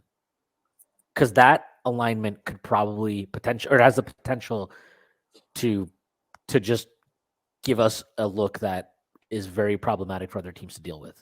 So like I mean, people are talking about this in our Discord, so I'm curious to get your thoughts on this. Do you think, looking at the draft, the Knicks, their draft pick gets better every day. Every time that Kyrie Irving steps on the floor, good things happen for the Knicks in the draft. Shout out Kyrie Irving for not helping improve the Mavericks at all. Do you like a guy like Taylor Hendricks as the type of as a guy that makes sense for that mold? Yes. I actually just recorded a pod with our friend Prez for Draft Strickland, where I said on the pod, and I'll say it here, that is of the realistic guys the Knicks can get, that is my top option. They do not have a guy that can protect the rim and hit threes at the same time, period. That is a very rare skill to find. So I'm not saying that's the be all end all. What I am saying is those are in the draft, I'm especially looking, this is why I've wanted a wing for a long time. It's like when you talk about 6'9" guys who can guard multiple positions and shoot, those guys just don't end up being available. Either for reasonable trades or like OG Anunoby is not even a perfect version of that player. And they're asking for 3 first-round picks or whatever. So that's one archetype. But the other archetype, is tall guys who can protect the rim and shoot, the Jaren Jackson Jr. mold. And Taylor Hendricks fits that. He's super young. His shooting indicator, he legitimately has elite shooting indicators for being 6'10". He's shooting 41% from 3 on almost 5 attempts per game, really 80% from the free throw line on a heavy volume. Generates steals, generates blocks, has the agility to defend out on the perimeter. Would Tibbs trust him next year to play next to Randle at the 4? Probably not. Maybe in year 2 or 3 though. He is that level. He has the potential to be that level of defender, like a Jared. The ceiling could be something like Jared Vanderbilt, except with better rim protection and a 3-point and like a really good 3-point shot. Like this is not like he can shoot for a big guy kind of. This is like he's a shooter, and he's a really athletic shot blocker. Like those are very just. If nothing else changes, we talked about this too. Like if that's all he is, like if he never learns to put the ball on the floor or like do anything more than like rudimentary straight line attacks and closeouts, that still gives you, to what you were alluding to with Randle, that enables you to do so much more with your lineups, and allows him to have so much of an impact that So the TLDR is Taylor Hendricks, of the guys the Knicks could potentially get, is 100% my top choice. By the way, and I want to just mention this real quick, since we didn't really talk about it too much. I think Tibbs deserves a lot of credit for last night going with Randle at the 5, because Hartenstein, like we've seen him go with Randle at the 5. Usually it's when he's shorthanded or the center options that there's a lot of foul trouble going on, right? Or very, very situationally for like specific isolated possessions at the end of a game. I thought he deserved a lot of credit for going with Randle at the 5 at various points yesterday when we weren't in foul trouble, because he could have brought Hartenstein back in. He didn't. He went with that small ball look for a bit, and he deserves credit for that. And actually, that's the type of thing. Again, that shows like one actual very serious growth from him as a coach at a point where I think, yeah, exactly. But it says a lot about him, and that's a big credit to him. But it's also like it kind of makes me think that, yeah, maybe it is worth it to try and draft a guy like that. Whereas previously I would have been like, well, it doesn't matter. He's not going to play Randle at the 5 anyway. Maybe that's not true. Like, you talked about Taylor Hendricks. Are there any other, the draft is kind of like, and this is kind of my general belief with this team is I think we're still better served looking to the draft to try and find the type of dudes that can push margins in our favor. And so Taylor Hendricks, obviously, this, I don't do any draft shit anymore. So I've watched probably like 10 minutes of college basketball this year. But like, are there any other types like that you like? I mean, I know that before the season you were into, was it Clell Ware, who is not quite that. He's just a weird dude. I know hasn't had he's a great center. season. He's a pure center for one thing. So yeah. What about like somebody like Chris Murray? Yeah. So would Chris Murray allow? So Chris Murray, Tyrese has been saying that is the Walt Perrin pick. I'll also preface this by saying, if you're really interested in this topic, definitely check out the pod that I'm about to drop with Prez as well. We talked a lot. This was basically the main subject of the pod. Chris Murray is like the like. I guess let me throw this back to you. How much do you think Keegan? I really like his game. Keegan? Well, I love Keegan. I absolutely fucking love Keegan. And I think Keegan's actually pretty underrated. Like, he's not a great defender, but I don't think he's not why their defense is not very good. I think he's like a pretty But do you think defender. Keegan allows them to feel more comfortable playing Sabonis at the 5 more? I think having Keegan and Barnes does. Like, they're both that's kind what of bigger wings. About. Yeah. You're kind of talking about the same thing with Randle. Is that fair to say? Yeah. I think having Hart, I think Tibbs is like, if you give him that one other guy, I think he's a lot more likely to go with Randle at the 5 at times. That's probably the best way to put it. Then my answer would be yeah, because Chris Murray can do his job at the 4, and he's got more mobility and switchability than a guy like Obi.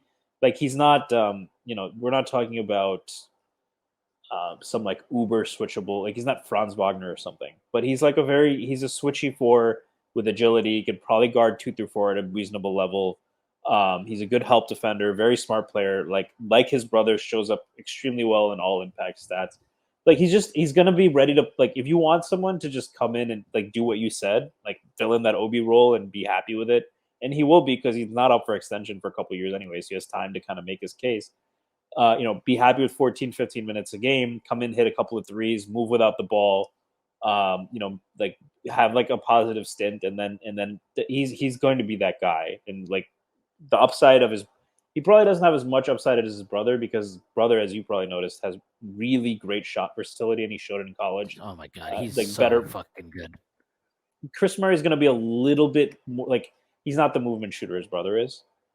But he is a really good shooter. Like, give him a spot up, and he's 6'8", so like that's still going to have a good amount of gravity. Like it's going to demand good closeouts.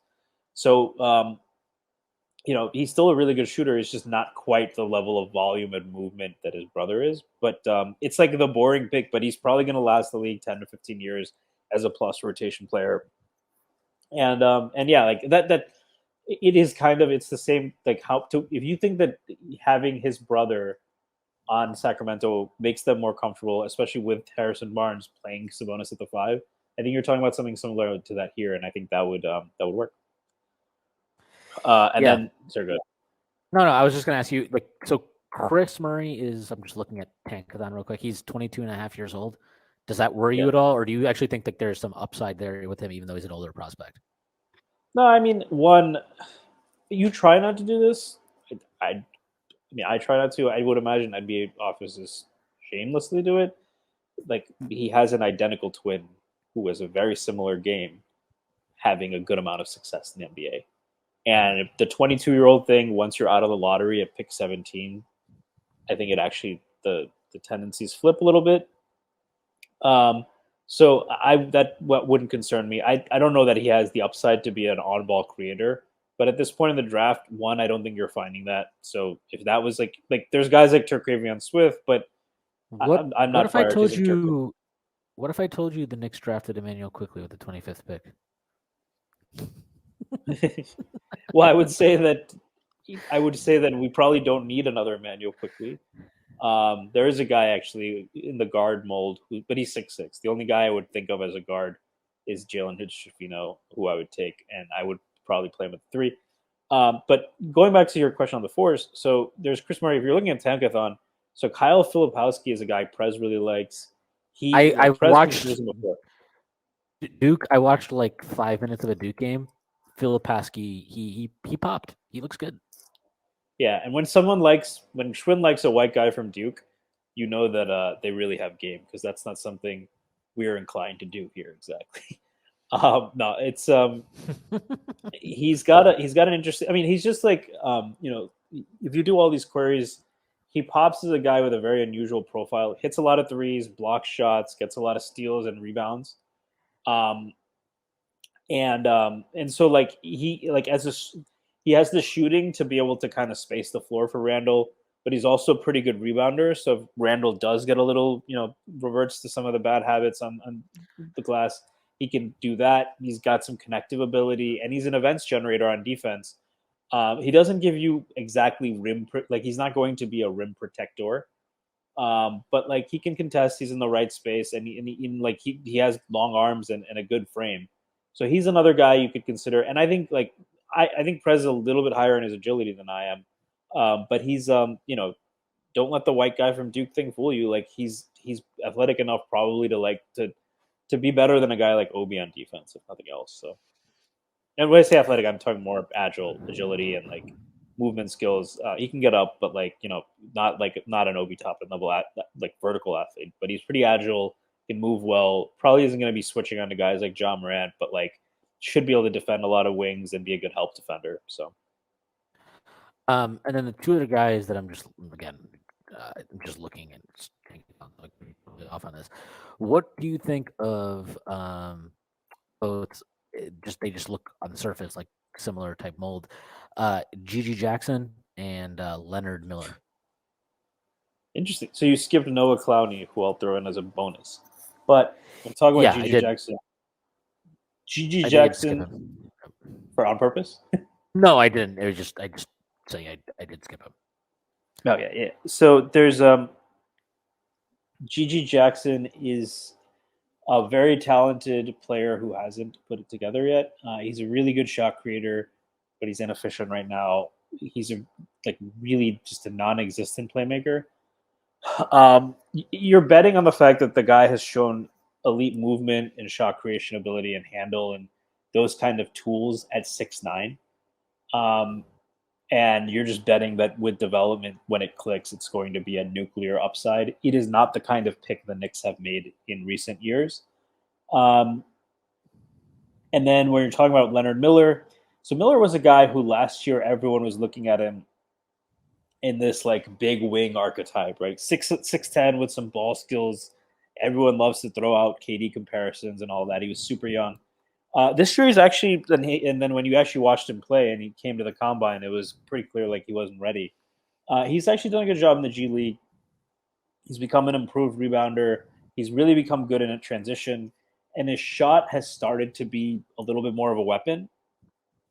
He's not like that big wing creator that um, you know, everyone craves from that position. But that doesn't mean those kind of players, one, you can't grow into that in time. But as far as like an off-ball wing who can slash a little bit, maybe hit some open threes, give you a little bit maybe of what Trey Murphy is giving New Orleans. In that mold, there's some upside, and that's still a very valuable player. I do not think he can play the four for at least like 2 years. He's pretty skinny to the point that even if you do have Randle out there with him, I'm not sure I'd be thrilled about that. And the third name I'll add that a lot of people asked about is Noah Clowney. So of the group of everyone we've mentioned, besides Taylor Hendricks, Clowney is probably the best defender.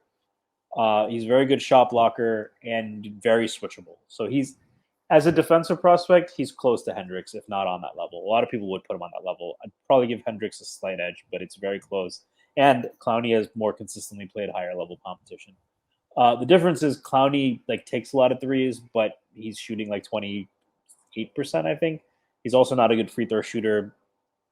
And he's like a smart passer, but and his impact is good, but like his offensive game is still it is intriguing skills that haven't been put together. Not on the level of like a GG Jackson, but yeah, like the offensive game isn't there. So if you took him, you'd be betting on the fact that it'd be like my comparison for him is a little bit like what Jeremy Grant was in college, where he was an athletic wing with switchability. You could play at the four, but just on offense, there was just nothing there. You had to build it out. But GG Jackson, like right now, it's all development. He'd probably be a guy who would drive Tibbs nuts.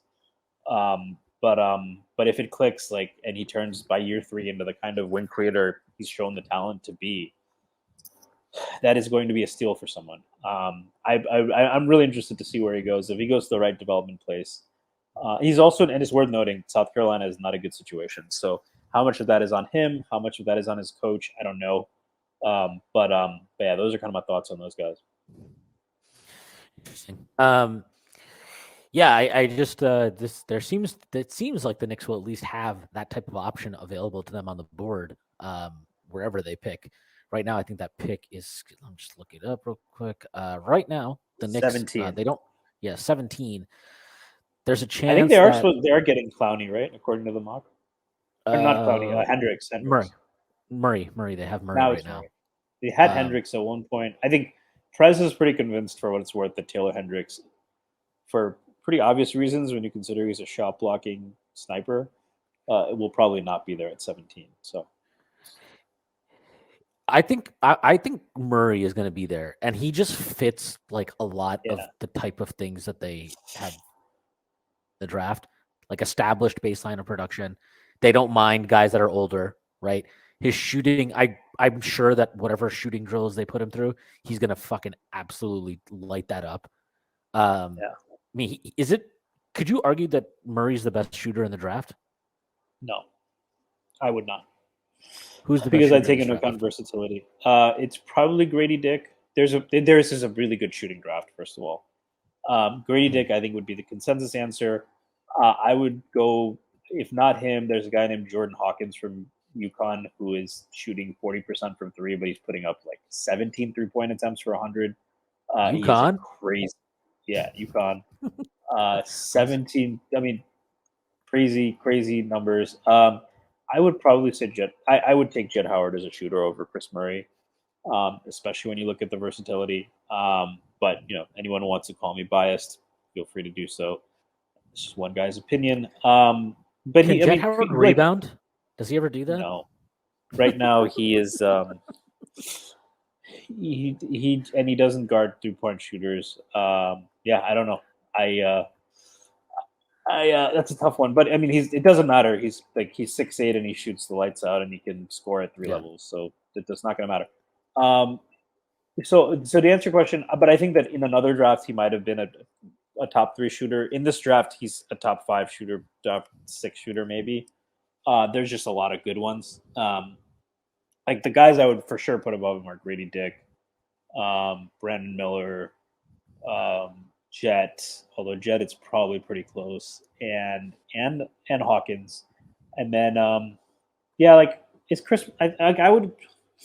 I think Chris Murray and Hendricks are probably similar levels of shooter right now, but I think Hendricks is also much younger. Right? He's 19, so that plays into it a little bit, I guess.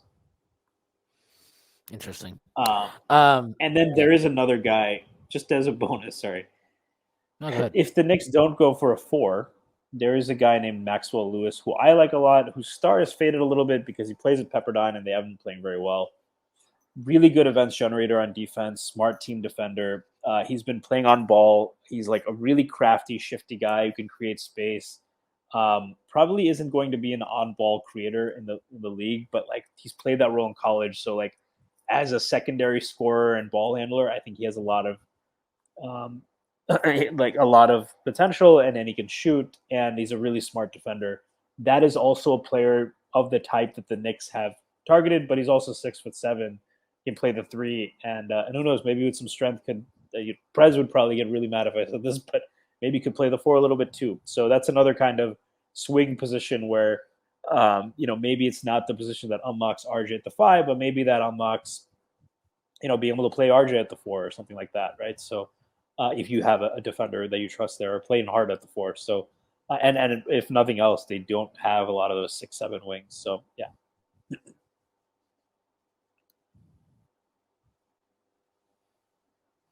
Yeah. I was going to say before we get out of here, I did want to mention that Marcus Smart is the most fucking annoying player in the entire NBA. Watching him last night was infuriating. Just flopping constantly. It's ridiculous watching him. It was like, I don't even know what that was. And he gets to play by all these, like, it's a foul that Randle turned into him while his face is like, I mean, if you put your face next to my fucking shoulder, yeah, I might I might hit you. That's just how it works. Like I don't understand how some of those things were fouls. And I mean, I could not believe they were reviewing that fucking one for a hostile act. Like, what are we doing here? Are you kidding me? Like, he's trying to make a jump pass. Like, of course his fucking legs are gonna kick out a little bit. Come on, give me a break. I again, credit to Julius for not getting tossed yesterday, because there were multiple moments where I was like, I mean, last year he gets tossed from that game, no question. There's no question about it that he gets tossed last year in that game. So I just got Marcus Smart is a fucking miserable player to watch, and I can't even. He was terrible last night too. By the way, I mean his shooting was atrocious, and he can't defend guards anymore. He's like not quick enough. Quickly just destroyed him a few times. Yeah, absolutely cooked him. And I'm like, defensive player of the year, really? I mean, he's better defending now, guarding wings and bigs than he is guards. It's not surprising that Steph totally torched them last year, because Smartness. I mean, if he had fairness, no shot, I'm not sure that prime Gary Payton could have guarded Immanuel Quickley last night. So that's true. Well, prime Gary Payton would have. He would have just like tackled him probably. But like, no, like also that heart play yesterday was fucking awesome when he he basically like tackled Tatum and then pushed Jalen Brown in the back. That was like, you know what though? Like that's kind of what I was getting at with the Deuce thing, and why I didn't have a problem with him just playing Emmanuel Quickly. That was yesterday. That game was really, it felt like a fucking war. It was just super physical. I thought the refs, aside from the weird Marcus Smart stuff, I thought the refs actually did a pretty good job yesterday across the board. a lot better than Miami. Oh God, that was. I mean, that Miami game, we didn't even talk about it, but like, man, what a Julius. I mean, Julius Doesn't that was say awesome. how crazy it is that like we're like 2 days removed from a crazy buzzer beater, and we we didn't even talk about it? That's how insane the Celtics game was. Yeah, I mean that you're talking about like probably maybe their two biggest, craziest wins of the season, but like, man, that Miami game, Julius was fucking again. Like, again, you're on the floor with Bam, who I think you've always been really high on Bam. Butler, who is obviously just Jimmy Butler, like, and Randle gave both of them work. Like that's probably the best. I think that's his best game as a Knick, probably the best game of his career. He he destroyed them, and he made clutch shots down the stretch. Obviously, not just the buzzer beater, right? Like that and one he gets on the baseline spin move on Bam is like that. That's like a prime Melo shot. That was an incredible shot. I did enjoy Bam trying to flop and get an offensive foul call there. But Julius was incredible in that game, and it was just big shot for big shot. Brunson goes down, kind of tweaks his ankle. He comes back in the game. He had 25 points on 14 shots with 8 assists, 1 turnover, and like he's like an afterthought. That's how good Julius was in that game. He was fucking amazing.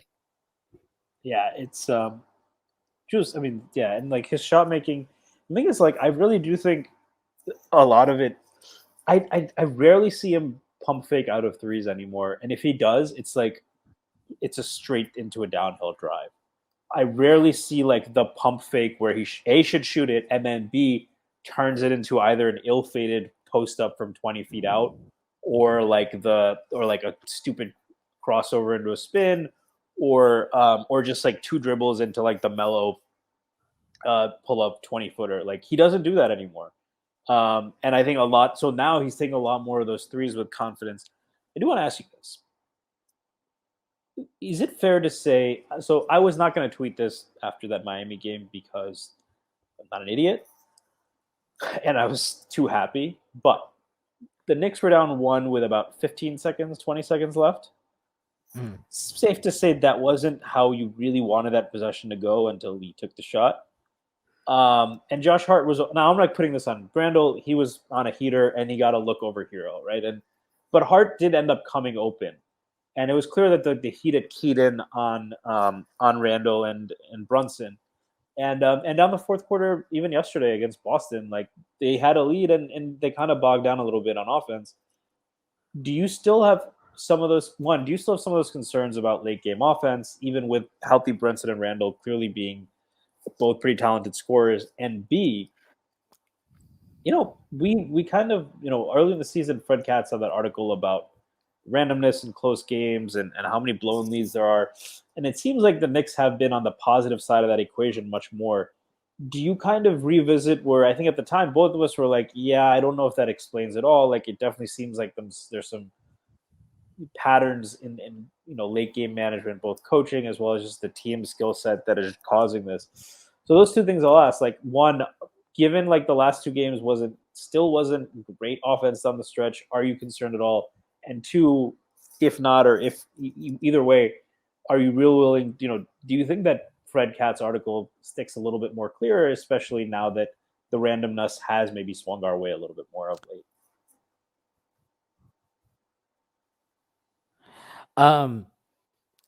So one, I would say I'm still a little bit concerned about the end game offense, but I think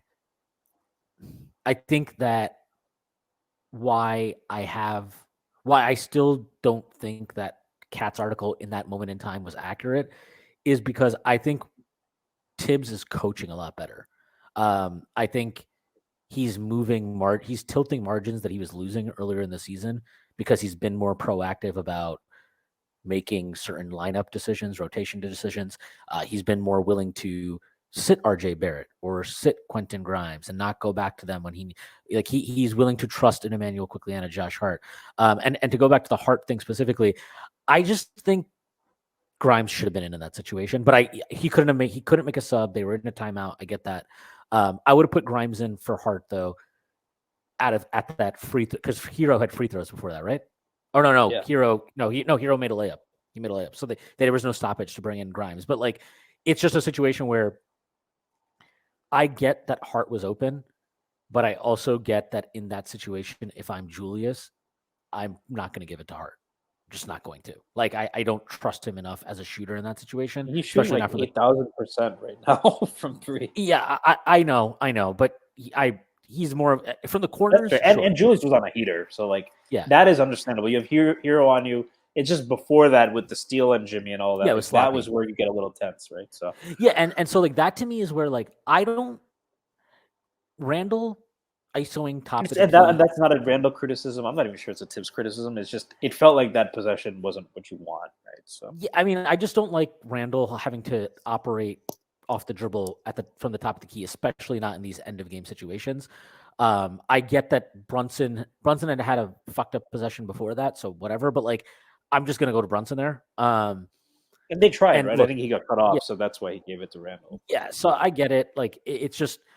So am I still concerned about it? Sure, yeah, I'm concerned. I think every NBA fan is concerned about their team's end game offense. I've never heard a fan be like, yeah, no, I'm not worried about it at all. I love our end game A offense. 90s I'm Bulls definitely fan. yeah, maybe them. But like, I'm still worried about it. But I have a lot more faith based on what I've seen from Tibbs, quite frankly, and obviously from Brunson and from Randall, and now from Quickley. Like, we have enough shot creation that you're always going to have stretches where you bog down, not just in the fourth quarter, in any quarter. But I think we have enough pure shot creation on this team to overcome that. And if Quickley is playing at this level, like, you have a lot more options now to mismatch hunt. And that's something that I think has a ton of value, not just for this team or for any team, but especially for us, given kind of like how we run our offense. So, yeah, I mean, the biggest thing for me, just defensive rebounding. Please just clean up defensive rebounding. Yesterday was another bad defensive rebounding game, especially down the stretch that nearly cost us the game. But like, generally, we've improved, especially since Hart got here. Just have to keep that up. That's the big thing. Just end possessions. End possessions. That's the key. But yeah, man, what a fucking week. Just beat down Boston, absolutely destroy Brooklyn. And then you come out with two-point victories on the road against, at Miami and at Boston. It's a fucking phenomenal week for this team. And yeah, man, I mean, what are they now since December 4th? Like fucking 27 and 15 or something. 27 and 14. No, they're 28 and 14. 28 and 14. Like, this is an incredible ride they're on. And 55 game pace over full season. yeah. So this is Yeah, I mean, and awesome. looking ahead, I mean, is 50 games even out of the question? They got the Hornets tomorrow, which I imagine is going to be close because they just played a million minutes in a very emotionally draining games, and I wouldn't blame them for not getting up for PJ Washington. Oh, LaMelo's I think back, this will help. I think Brunson plays tomorrow. I think that'll help them a lot. Yeah, you might. We'll see. I'd be very curious to see if Quickley gets load managed tomorrow. If anyone's kind of earned that, it's him. The Kings. That'll be a fun game. I'm actually really. I haven't watched the Kings. Well, I've watched the Kings a good amount. But that's like the two redemption stories this year. That'll be fun. But I think they can beat the Hornets. They get the Clippers at home, which the Clippers have been tough for them. I think they can win that. They get the Lakers at home. I think they should win that, even on a back-to-back. They're just better than those two teams right now. They should beat Portland. I mean, the only game left that they have that I'm just like, all right, I would expect them to lose is going to Denver. Like Minnesota. No, Denver comes to the Garden, but it's still, if Jokic plays, he's destroyed us every single time. Oh, you know what? They have it backwards on Google. They show the team versus first. If the Knicks beat Denver, I'm just gonna be like, yep, they are a contender this year. They are. Like, if they beat Denver, yeah, then they're a contender. That's just the facts. Yeah. Oh, so they have the road trip to LA. That'll be tough. Back-to-back road trip. So I don't know. I mean, do you think 50 wins is in play though? I guess that's the question. I mean, they just got to go 11-5 down the stretch.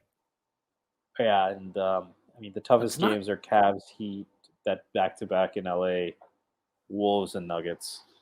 I mean, it's not out of the question. Kings are legit.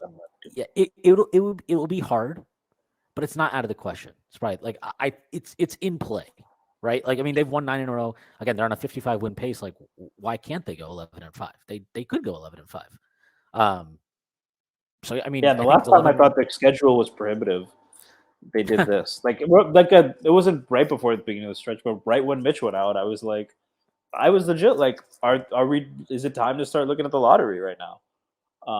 And that's right when everything turned around. So, well, that's when we started not just being good at offense because we're great at offensive rebounding. That was when everybody on the team was like, okay, let's shoot really well from the field. Let's do that. And last thing, I'll actually ask you this, because kind of we were talking about with Quickley not being worried about being pulled. Do you think the fact that Hartenstein knew that he kind of had to play for better or worse with Mitch out gave him maybe a little bit more comfort and allowed him to find his role? Like, and now he's just comfortable because he's found it, even with Mitch back. But curious if you think like because it seemed like it wasn't a coincidence that right when Mitch went out, like Hardenstein really picked up his play. Yeah, I mean, I think it definitely helped him. It speaks to the same kind of thing as Quickly, right? Where it's like if you know you're going to play a lot, sometimes it helps get you into a rhythm because you're not looking over your shoulder, right? Like Derrick Rose had that quote, right? Where they asked him like, "Do you have any advice for the young guys with Tibbs?" And he's just like, "Yeah, when you fuck up, just like don't look over at him, like just don't look over there." Um, so yeah, I mean, I think that definitely helped Arnstein for sure. It's probably not a coincidence that he all of a sudden picked up right when that happened. So yeah, it's great, man. Knicks are in a good spot. Seem to be heading in the right direction, not just for this season, but long term. And it's fun as hell to watch this team. All right, I think it's a good place to wrap up. Stacy, let the people know where they can find you and plug anything that you'd like to plug. You can find me at Stacy Patton 89. I'll plug that episode I did Draft Strickland with Prez. Check it out when you get a chance, and check it out from now the comfortable position of being a good team that can that still has a pick because of other teams, the generosity of other teams. So that's it's a much more wonderful position to follow the draft than just being shitty and being like, come on, is this the year the ping pong balls go our way? I mean, it's so funny too because they're like they could actually still technically end up with 2 first-round picks in this draft if the Wizards make the playoffs. Yeah. Which I don't know if they want. I don't think they want that, so that'll be interesting. But all right, anyway, that's our pod for today. I have nothing to plug. I'm just going to plug all the work that's Strickland. Matthew Miranda has been fucking crushing it on the recaps. Please check those out. All the and I have a pod dropping with him too. Sorry. Yeah, nice. There's yeah, another Believe pod coming out. He's been crushing on the pods too, so check that out. Plug that. Yep. Again, check out all the merchandise that we've been posting up. Subscribe to the YouTube channel if you already haven't. Subscribe and follow us on Instagram if you already haven't. We have all kinds of new content coming out there. Check out Draft Strickland, all of the work on the site, articles, whatever. That is our pod for today. I hope everybody has a great week, and I will see you on Friday.